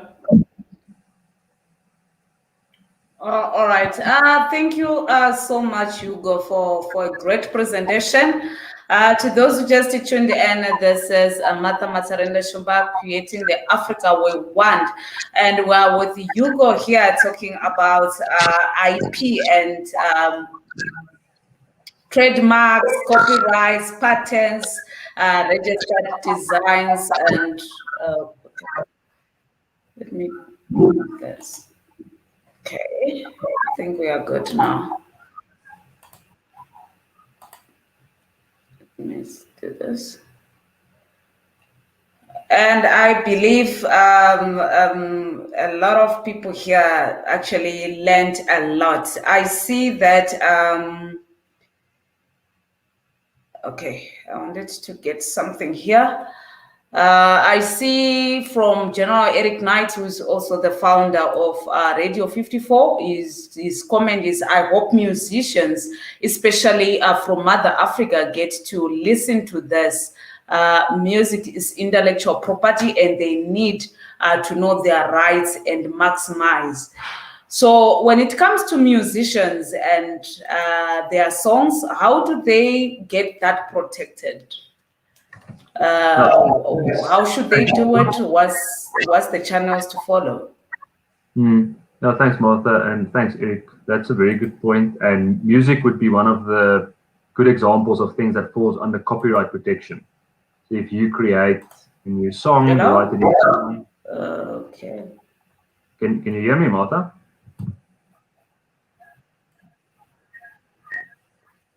Martha, can you hear me?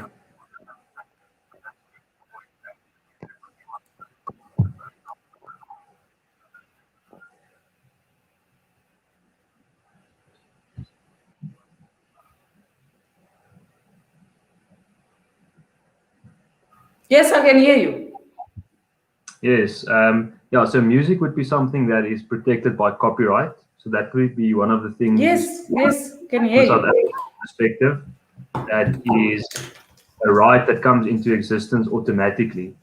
So typically, music rights are dealt with, between all of the various role players in the music industry. And as an artist, especially as an independent artist, it's very important to know your rights and to know that you are the owner of certain copyright and intellectual property rights. And if people want to exploit your rights, so in other words, if they want to play your songs or play adaptations of your songs, you are entitled to royalties. You are entitled to an income from that. I'm not a music rights expert, but just in basic terms, that is very important. Obviously, if you're sort of a big artist with a record label, that would be dealt with by your management. But as an independent artist, it's very important that if you created a song, you have those music rights, those intellectual property rights. The third party can't just come and exploit that. you are entitled to remuneration, and it's not like a patent or a trademark or a design that you actually have to register. Those rights exist automatically. So it's really important that you assert your rights and that you make sure that you do extract the value and get the return on the investment that you made by creating and being creative.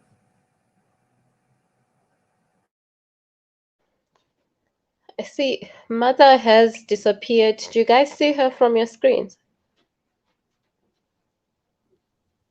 No. I think it's been cut off. A signal, there was an echo, and there was a delay message. Okay, maybe while we wait for her, Sonwabo, maybe from Paikta's side, I mean, from an IP perspective, what are some of the trends, the things that you are seeing, and maybe some of the things that you are concerned about in your dealings? I know you guys deal with a lot of innovative people, especially in your hackathons. What are some of the comments that you'd like to make on this topic?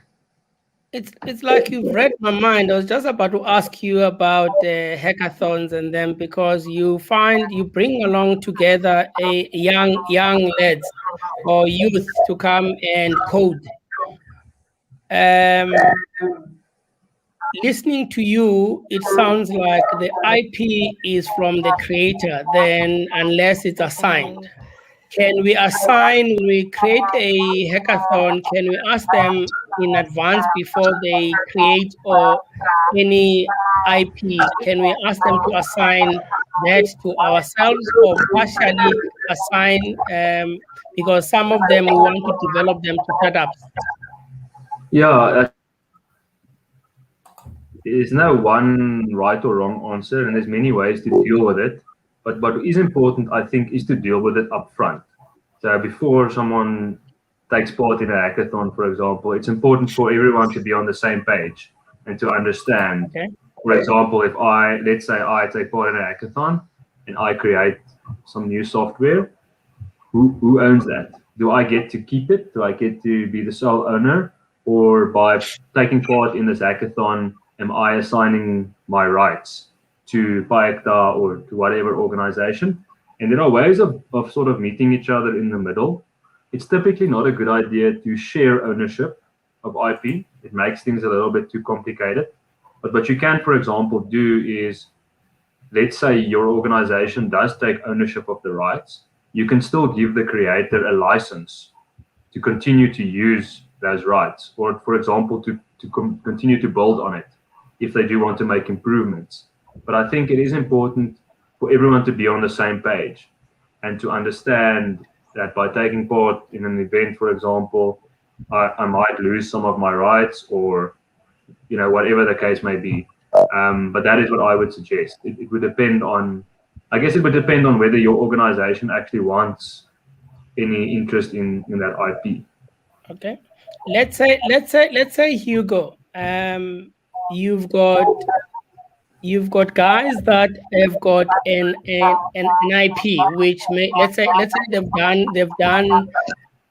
gone through a hackathon from an idea to conceptualization to prototype.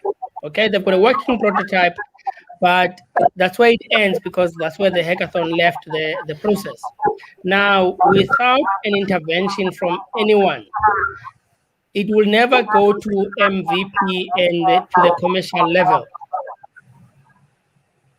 Organization out there, I understand, and I'm not going to mention names, when they come in to take that working prototype to MVP and commercialize the IP, they actually take a percentage of that IP. They take ownership, a percentage, which you're saying now.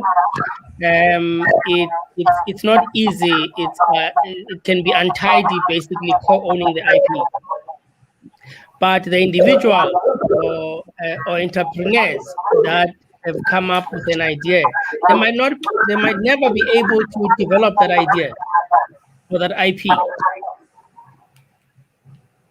Where do you stop? Do you stop and sit with the idea that you've created and sleep over it? or do you take it and lose a percentage of it? And that's the only way you're going to make money out of it? Yeah, that's I hear you, Sonwabo, and obviously that is so difficult for startups. It's such a difficult terrain to navigate. So what typically is a good idea is to deal with the ownership more at the company level than at the IP level. So, for example, you can leave the IP ownership to the guys who created the prototype, but the investor can take a stake in the company itself. So, for example, you can give the company some investors some shares in the company, and there would be certain strings attached to that, and that would give these guys, a cash injection or an investment to enable them to actually take it further. Because, as you say, you need someone to partake in this journey with you. Otherwise, you will never be able to take it further. You just need to make sure that everyone is equally happy or equally unhappy with the arrangement. You need to meet each other in the middle, somewhere that makes sense. And what usually makes sense is allow the innovative people to be innovative. Allow them to go from prototype and get it into the market, and support them maybe more from the company side, if that makes sense. Because once you start splitting up the ownership of the actual IP, it can become extremely messy. Okay. Okay, I have a question here, Hugo. I hope you hear me now.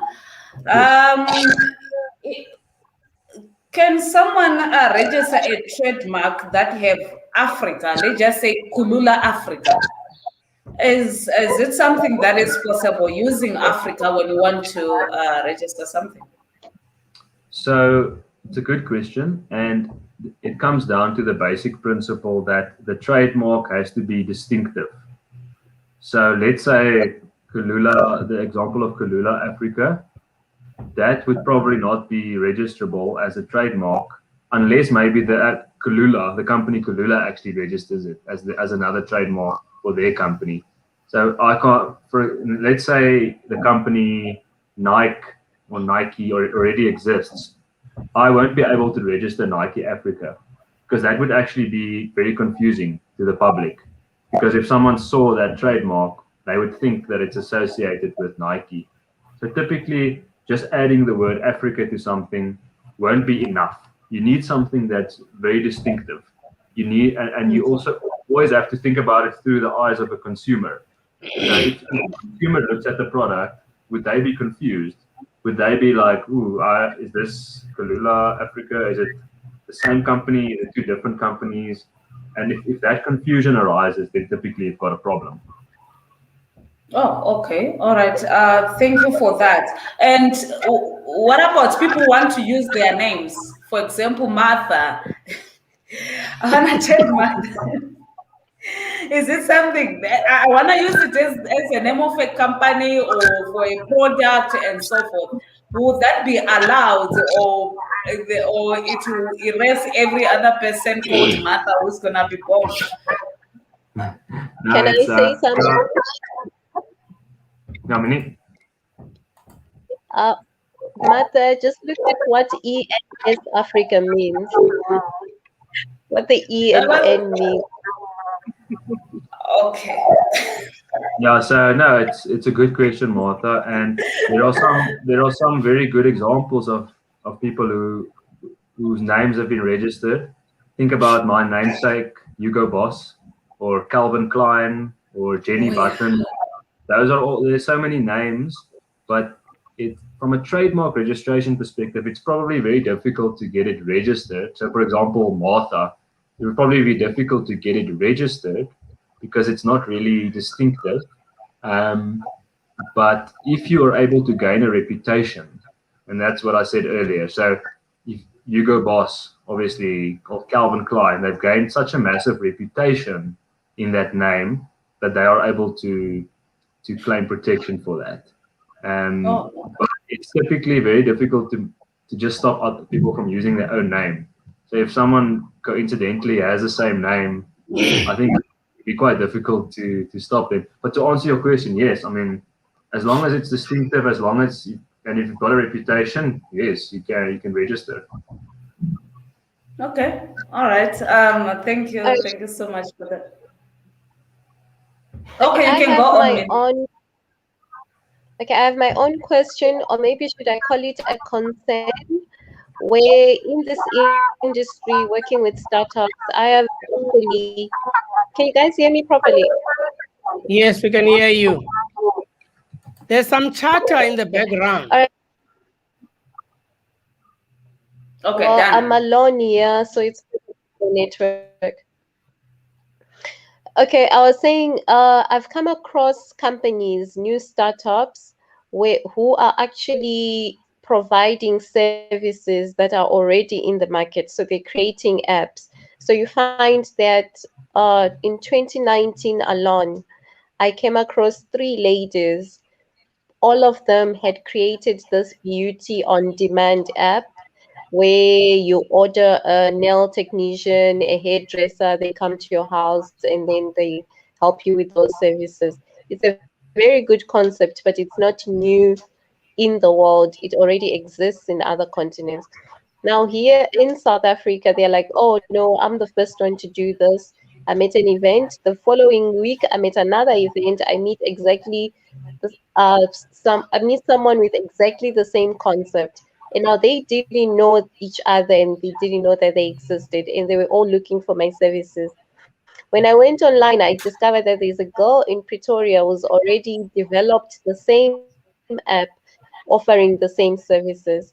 So now there was conflict because this one is saying the other one actually has a lot of media coverage saying first ever female entrepreneur to develop this app that brings beauty to your home, to your office, and all that. So in that situation, how does the law protect their intellectual property if it's the same and it's not new? Would they have problems in doing business in future? Because we look at it like we are seeing a lot of food deliveries, a lot of companies like Uber that have also come up even after Uber launched and it was the first one. Airbnb, it's like everybody's just copying the same idea, the same business style, or maybe know-how, and then bringing it to start something new altogether. And it's working, they're in business. Yeah, it's a very good question, Minnie, and I agree that it is working. So there's two perspectives to look at. The one is, are you stepping on someone else's toes? So are you infringing someone else's rights? And on the other side of things, what protection do you have? Can you register your own rights? So if you want to know, let's say the beauty startup, or let's use the Uber example. I think it's a nice example. Obviously, lots of other companies like Bolt and Taxify and whatever you offering the same sort of service. So are they stepping on any toes? You would need to look at it from all of the different IP rights. So from a trademark perspective, probably not. They're using their own trademarks. It's not confusingly similar to Uber. From a copyright perspective, as long as they've created their own software, their own code, their own user interfaces, they haven't copied anything from Uber, then they're probably fine from that perspective as well. From a patent perspective, they probably could run into some problems if Uber, for example, does have some patents in South Africa that give them a monopoly on some of their processes that they use. So it is possible that they could step on Uber's toes there. But remember, very important is that a business method is not really something that's protectable by way of IP. So the law is very clear that people need to be able to do business. As long as they're not doing business in an unfair way, as long as there's no unfair competition, you need to allow people to do business. And you don't want people to monopolize the market. You don't want Uber to have 100% of the market, for example. So if they're typically allowed to use a similar business concept, as long as they don't, infringe the trademark or infringe the copyright or infringe any of the patents, they're probably okay. But it is a difficult question. And then from the other perspective, where you look at can I register? Let's say I've launched my own version of Uber or my own version of the beauty app. What rights can I register? Again, you could look at registering an innovative brand. You can come up with a very distinctive brand. So even though the service or the business model is known, you can still come up with a very innovative or a striking or a distinctive brand that can be registered and give you some rights in your brand. But you would probably not be able to, get a patent or get registrations like that because the concept is so well known. So I think it's one of those almost gray areas where it's always something that's going to happen when there's a new technology. You're going to see people, especially many, and I think it's a very good example, this on-demand whole craze of everything being, you can order anything on an app. So obviously people are going to come up with an idea to order food, to order beauty, to do transport everything's now on demand. And you need to make sure that you don't infringe people's rights, but it's also difficult because sometimes you don't know about, so for example, you could launch a product, for example, sued by Uber or patent infringement, but maybe you weren't even aware of that patent. So it's a difficult landscape to navigate, and you need to do your homework to the extent that you can. Obviously, if you're a startup company, you don't have a lot of funds.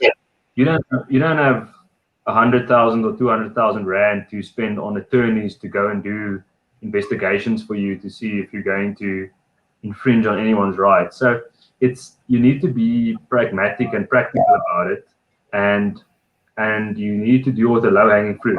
So there are certain obvious things that you can prevent, and I guess the most obvious one is don't use other people's trademarks.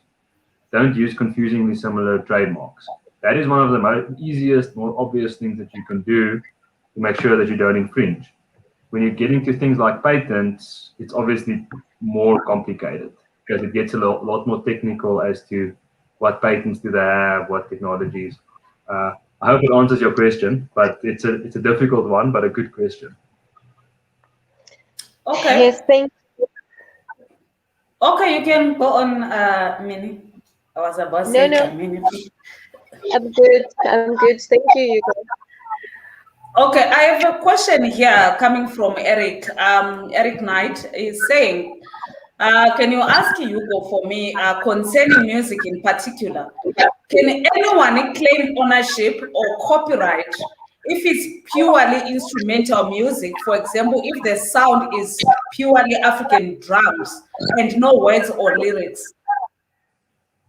Yes, so I'd have to look at the specific example, but don't hold me to it. But the general principle of copyright is if it's original and if it's reduced to material form, then it can have copyright protection. So if it's just African drum beats, but it's an original beat and it's your own creation that you've come up with and you've put it into material form. So either you've written down the notes or the beat or you've made a recording of it, then yes, I think that would qualify for copyright protection, even if there's no lyrics. Maybe someone else comes around and creates lyrics after the fact, and that could be a separate thing with its own separate copyright as well. Okay, I'm glad that is also answered, and I have Abdul here who is asking, can you share the presentation? Or people will be busy here, stealing there. Now, I'll find out from my organization and I'll chat to Pipeta as well. And I will let you know. And Martha, I assume you have your channels through which you can make it available. But I'm sure we can share something with the audience, even if it's not the full presentation, maybe just the salient points you can share with the audience. Okay, what I can also need from you, I'll send you an email so that you can have anything in Word document that we can also put on the website if that's okay with your organization.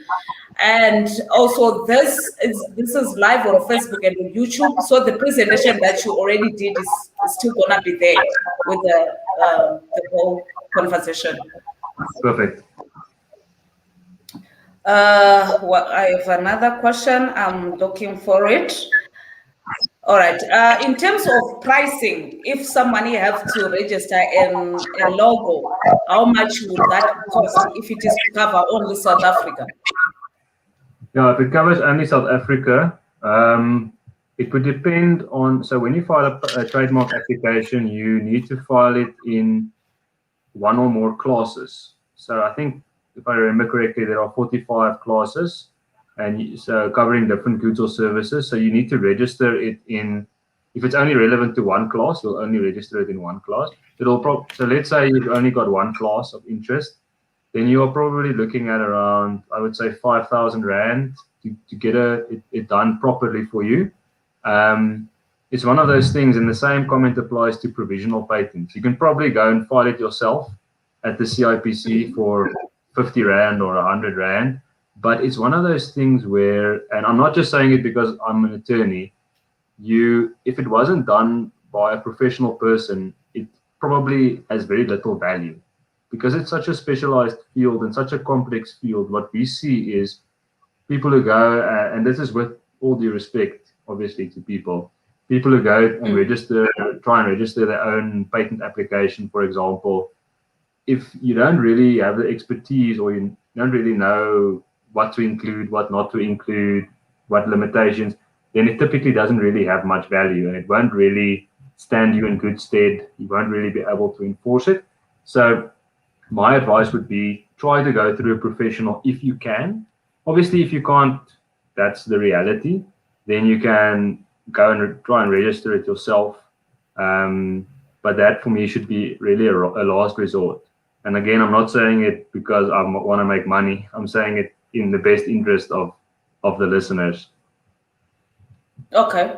All right. No, that's fine. So let's just say, for instance, someone have this idea written on paper, already executed, and is adopted by the government. How do you protect that or follow up to maybe sue them? Do you want to drag the government into this? I'm asking this question because we have a lot of young people who have done that, and they've cried for play to say, you see what they are doing or what they've implemented. It's actually my idea, copied and pasted, including the images, including the logos. Yeah, it's a good question, and you can look at it from different angles. So not only from an IP angle, but also from a general law angle, looking at it as unlawful competition. So the first thing you need to establish, and it's something we see a lot, I deal with it almost on a weekly basis. The first thing you need to establish is, what rights do I have? So is it copyright? Is it an invention? Was it confidential information? So what rights do I have? So let's say it was a presentation that you confidentially shared with someone to pitch it to them, and it was very clear that it was confidential, and that presentation is copied exactly by this third party, even the images and the words. Then you probably have a very good case for copyright infringement. It sounds to me like there's copyright infringement. Sometimes there's no pure IP infringement, but it could still be seen as unlawful competition if someone takes your idea and tries to profit from it. But Martha, it's something we see a lot, and it's very difficult to deal with, especially when you have a David versus Goliath situation where you've got a small startup person or an inventor, and you have to go up against a large organization with deep pockets and attorneys. So in many of those cases, you probably do have rights, but you also need to decide, is it worth it to go after these people? Is it going to be worth the cost? What am I going to get out of it? And so that's the one thing. And another thing that we're seeing more and more, almost on a daily basis, is the power of social media. It's something I haven't really touched on today, but maybe let me just talk about that for a minute or two. So in the past, before social media, I think the consumer or the small guy was probably in a more tricky position, almost powerless in many situations. But with the rise of social media, we're really seeing that big organizations are very frightened of social media, even more frightened than IP rights in many cases. So we've seen, and I'm not going to mention any names, but we've seen over the past few years, big organizations in South Africa and abroad who have, removed products from their shelves or retracted statements or changed their trademarks because of social media backlash. And so that is irrespective of whether they were right or wrong. And that's a difficult thing with social media. Often it's not like the court. Often people don't really care who's right and who's wrong. But so organizations are extremely hesitant and they pay attention to what's being said on social media. And it's also very important to bear in mind that you need to be very careful as to how you deal with people's IP. Because if you deal with their IP in an maybe unlawful or morally incorrect way, you could really burn your fingers on social media. And the impact that it can have on your social media profile or reputation can be in many cases even worse than the legal implications. So that's something I just thought I'd say as well. And it's important for everyone to bear in mind, not just big companies, but also even if you're an individual, just bear in mind that social media is very powerful. And you don't want someone making claims against you on social media, even if they're not true. You don't want someone making those claims against you because it can really hurt you.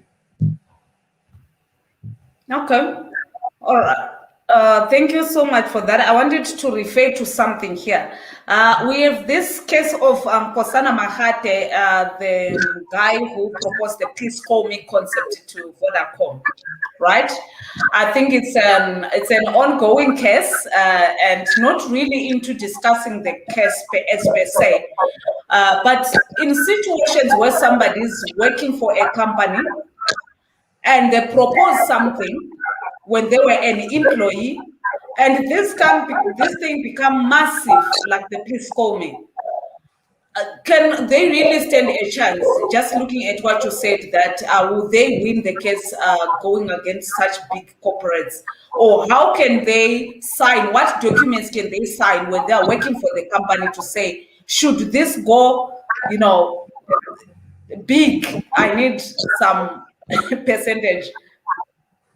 Yeah, it's a good question. And the please call me one is very tricky. And that's why it's been going on for so long. And I think the main reason is not really an IP dispute. It's more of a contractual dispute. I'm not very familiar. Actually, I've never read the case, just to be clear. But I think what happened there, it's not a dispute about intellectual property. It's a dispute about what was promised to him contractually. So I think that's why the dispute has been going on so long. But you raise a very good point. So typically the general rule is if you're employed to do a specific thing, if you develop a new invention that falls within that scope, it's owned fully by your company. But I think in the please call me case, the inventor was probably not, I think, was he employed as a security guard, or because he was not employed to come up with new inventions like that. So I think that even makes it more tricky as to who is entitled to what. But the general position is, let's say I'm employed as a software developer. If I develop software during my employment, it's owned fully by the company. That's the general rule. And if I want some sort of benefit, I need to contract out of it. So maybe the advice that I would give the person in that position is, before you disclose this invention or idea to whoever, whether it's your employer or the third party, this idea that falls outside of the scope of what you normally do, put something in place in writing as to how is this going to work. Obviously, in the case of Vodacom, it was Vodacom who brought all the resources. It was their resources that were required to make it work. But then what benefit would the inventor get in exchange for that? So, and I think that's also the problem there. It was never fleshed out in any detail as to what is the arrangement. Vodacom develops it and brings the resources, but what does the inventor get in return? So my advice would be, as I said during the talk, deal with the stuff up front. Because if you, and this is a very good example, Vodacom case, if you try to deal with it afterwards, once it has become a multi-billion rand dispute, then it's extremely problematic, extremely problematic. Yeah, that's something, because I realize that a lot of young people are innovative and they go with the excitement and passion, but they give all the information out there without even thinking. And I think during the induction period in any company, it should be a rule for the company in the contract, or some sort of training to be undertaken to say this is what you are going to do specifically, and anything else that does not fall on this contract, you need to bill us. I know that doesn't work well with employers, because they need to benefit from whatever innovation you can come up with. Yeah, but it's a good point that you raise. I think, Martha, there is a lack of IP training and IP awareness, and I think it's true across the world. It's not only in Africa.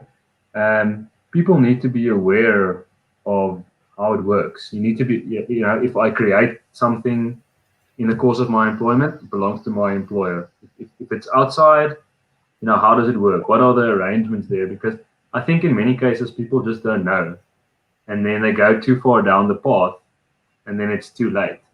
But it is very tricky, because if you're a small startup and you're pitching an idea to someone, you need to basically tell them the idea. Otherwise, how would they know if they're interested or not? So all you can do is you need to put yourself in the strongest position possible. You need to be realistic as well. You need to do what you can do with the resources you have, and because you don't want to just say I'm going to go to court, or, as we've all seen, that it's not easy to go down that route. Okay, all right. I have Lesejo here who is asking me a question. I would like to know how the status of the patent bill, when is it going to be made available to the public? I assume the question is about the new Patents Act. So there's a new patent law in the pipeline. We understand from the government, the CIPC, and the Department of Trade and Industry. The answer is we don't know. We know that there are some plans to amend some of the patent laws to bring in some changes and some new provisions. But as far as I'm aware, I'm not part of the government, so I can only say as far as what I've heard from the outside is it's still in progress. I think it's reasonable to say that it will still be some time, and then obviously they will publish a new bill, and then it will be open for comment and questions, and issues can be raised before it actually becomes an act. But I do think it's a valid point. I think within the next, I don't know, maybe 5 or 10 years, we'll probably see some new patent laws in South Africa.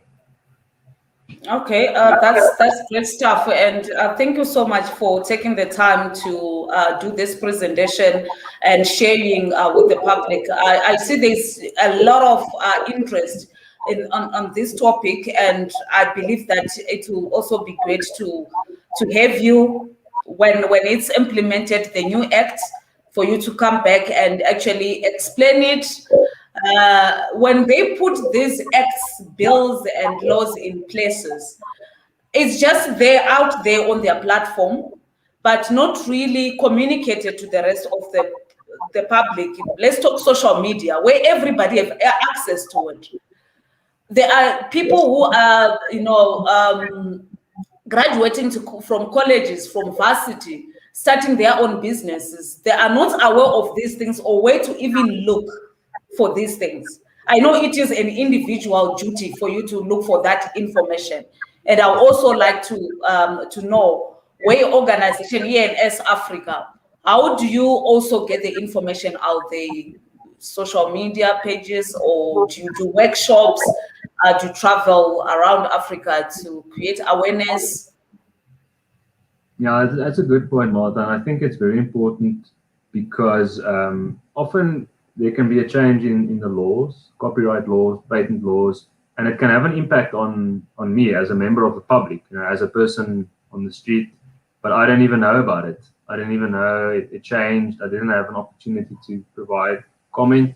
And there is a responsibility, I think, not only on the government, but also on other organizations like law firms to assist with that. And we try, through our channels, we try, or through social media and presentations and forums, we try to raise awareness and make people aware of bills that are open for comment or proposed new rules. And I think it's a good point. I think we do what we can. I guess we can always do more because it has an impact on people and they don't even know that it's going to change. Okay. I think, can I say something, Martha? Yes. I think looking at the interest that people have on the topic between Beetroot and Piter and yourselves, right now, your listeners, what they want. I think it's a question that you must ask. Would they like us to have a follow-up, maybe having Hugo from a legal perspective, and maybe bring one person from another institution or organization and government? It will be important to have government to sit so that whatever that Hugo can commit, government as the people that own the policies, they must be forthcoming and be able to guide, especially that South Africa has not really joined the other African countries that, as Hugo has presented. I think also we need to do a comparison that what's the difference between the South African IP protection, your copyright, your patent, your design related, to all other African countries that are out there, especially the ones that have formed an organization, they've come together. Are we similar in terms of our laws? Are we totally different? And this, I think, the next run, Hugo, maybe it's going to focus entirely on technology. It will be good to focus on technology and cover that extensively, as we see Africa as a continent that is going to be spearheading or trying to spearhead innovation in the continent. It will be very important, as we trying to drive Africa or Africans to be able to be exporters rather than importers of technology right now. Right now, we are importers. At some point, for sustainability and growth, we need to be exporters of technology. And if you push the youth to go that route, how can we protect them while they are still, teach them these things while they're still at high school, take them through university or TVET colleges? By the time they finish, they know exactly what needs to be done and how it has to be done. Okay. No, thank you so much, Sonabo. I'll definitely do a follow-up on this because we introduced this topic, and it's the first time that we've spoken about this, and it is a lot of interest. People getting interested in knowing all of this. So it will also be great to invite somebody from the government so they can also explain their political side of things, and everybody else involved in making sure that these acts are implemented in favor of us. Because usually when they come up with this, if we don't give any input, it's never in favor of us, by the way. So anyway, thank you so much. And I think we're left with just a few minutes to close off. Hugo, if people want to get in touch with you, individuals, organizations who wants to take advantage of what your organization offers, How do they get in touch with you? And also a second question is, I see that you are a senior associate in the intellectual property department. What did you study, and what did you study to be where you are, to be able to be a patent attorney? What exactly was your focus? Okay, yeah, thanks, Martha. Yeah, I'm happy for people to contact me. My email address, I think, is on the shared screen. I'm happy for you to share that with the viewers and listeners as well. And obviously, if I can't assist with the specific query, I can refer them to someone else. We're a big organization. We all have our own specializations. Yeah, so in terms of the patent attorney qualification, it differs a little bit from country to country as to what you need to become a patent attorney. But in South Africa, you need a technical qualification and a legal qualification. So I have an engineering degree and a law degree, and then I went through the normal sort of. So you become almost a legal specialist and a technical generalist. So you become less of an engineer, but you still have a little bit of grounding in engineering. And I think and some of my colleagues have other technical qualifications like BScs in biotechnology or things like that. But I think for a patent attorney, it's important to have some sort of technical background because we deal with a lot of new technologies and invent, just to have a grasp of what people are talking about so that it's not completely foreign to us when someone comes to us with a new invention. Very interesting field. Obviously, we deal with lots of new inventions, and it's almost it's a bit nicer side of law because we don't deal with criminal cases or the nasty stuff. It's almost a bit more exciting because we deal with people's new technologies and they're very excited, and we really try to help them just to protect it to the maximum extent. And Yason Wabo, I agree with your suggestions. I'm happy to do a follow-up session.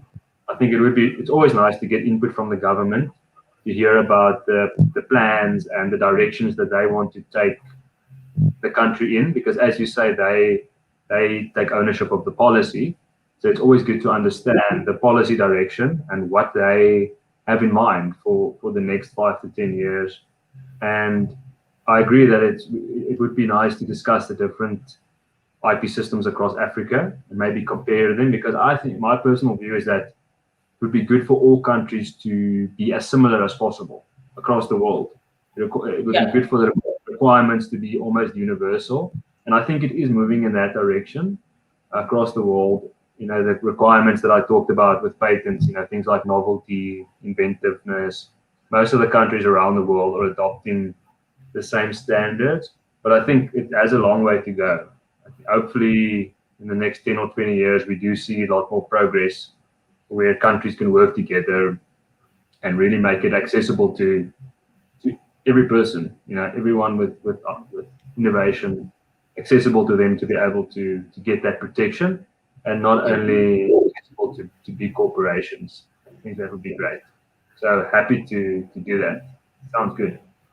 Okay, I think it's very important that we have something similar, so that if I register a patent or trademark here in South Africa, and should I go to Tanzania to run the same product or a company, I'll just do the necessary that needs to be done in that country, but I don't have to go a different route or a different process for me to be registered. I think I have another question coming before we close off. All right, this is Alex who is asking here: is registering patent rights the same as registering an ordinary company? No. So the answer would be no. So registration of companies is, at least in South Africa and in most other places, it's a completely separate process. So if you want, and the same goes for website domains, right? So if you have a company and you've come up with a nice new name, the company registration, the trademark registration, domain would be separate processes. but it's important to coordinate them because, of course, you don't want someone else to maybe have the domain name and you have the trademark and the third person has a company name. So it's very important to coordinate all of that. I would say that the company and domain side of it is a bit more simple than IP, a bit easier to get that registered. But it's a very good point that he actually makes. So just because you've registered, for example, a trademark, it doesn't mean that you've got the company name as well. So yeah, thanks for that. All right. Thank you so much, Alex. I think you got the response from Hugo. You know, it's quite interesting that this interest in the patents and so forth, but people never have this conversation. Thank you so much, Sonwabo, and I would like to close off, I think, in the next 5 minutes or so. So would want to have any closing remarks from all of you. I'll start with Sonwabo. Okay, thank you, Martha. I think for people who are listening, PICTA is a fairly new organization. We've been around for less than a year, but we are making strides. We are present right now in 5 countries. We are looking forward to partnering with organizations, institutions, especially universities that we're partnering with right across Africa to have the knowledge base. We'll appreciate people contacting us on, we're very easy to be contactable. We are on the website. We've got a website, www.picta.africa or info@picta.africa. Thank you. Thank you for making time. Everyone who's made time to come and listen to us or participate and join us and support. Okay, Miss Mini Tagure, sorry, I was, the Mini thing. Any closing remarks from Mini? I think she's muted. Okay, all right. No, that's fine. I think her network is now acting up. It kicked her out. Hugo, I'll just put it over to you before we move to. No, just thanks everyone for the opportunity. To all of the 3 organizations for putting us together. Always happy to talk about the subject that I'm passionate about, and let's just continue working together. Thanks so much. Thank you so much for joining us. And I would like to say at Beetroot Africa, we are working very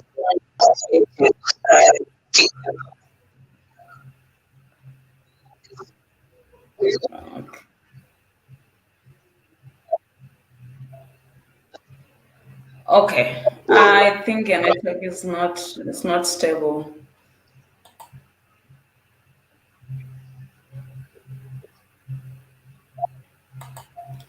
Okay, Hugo, it seems like you were cut off. She couldn't hear as she picked up the conversation, and I think your network is a little bit down.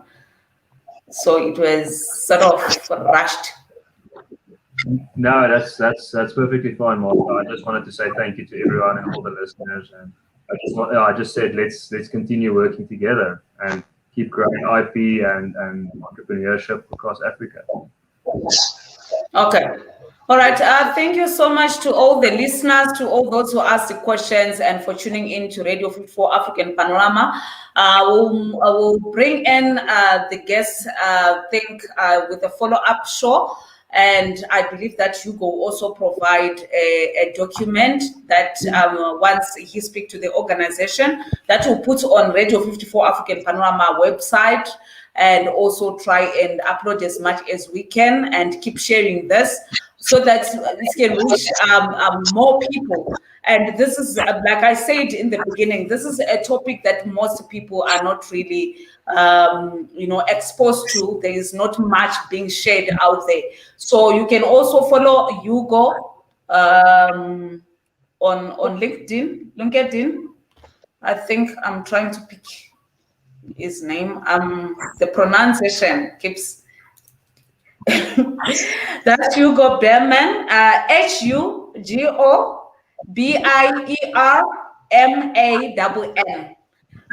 Yes, so that you can follow him on LinkedIn, on his all social media, and the organization is ENS Africa. You can also follow them on social media.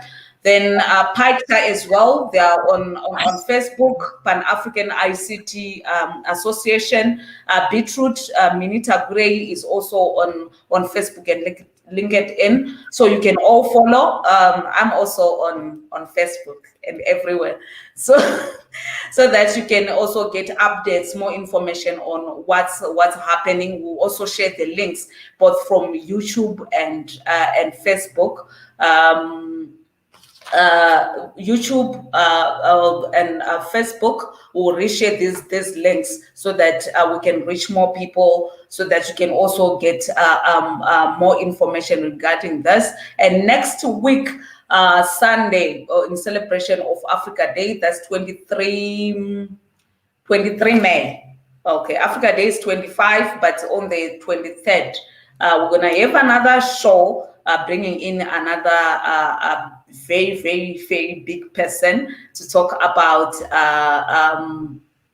all of technology. And the next topic will be Africa Day webinar, technopreneurship. So I'll advise all of you guys to tune in, the impact of 4IR technology on Africa, the future of work and its role in achieving the Africa we want, with Professor Mthunzi Mdwaba. So you all need to tune in and make sure that you are here live with all of us. And thank you so much, Tim. We'll get in touch. And this is the end of our today's session, the end of our broadcast live from Radio 54 African Panorama. Thank you, Martha. And Dr. Rabu Rifi is going to be online that day, yeah? Okay.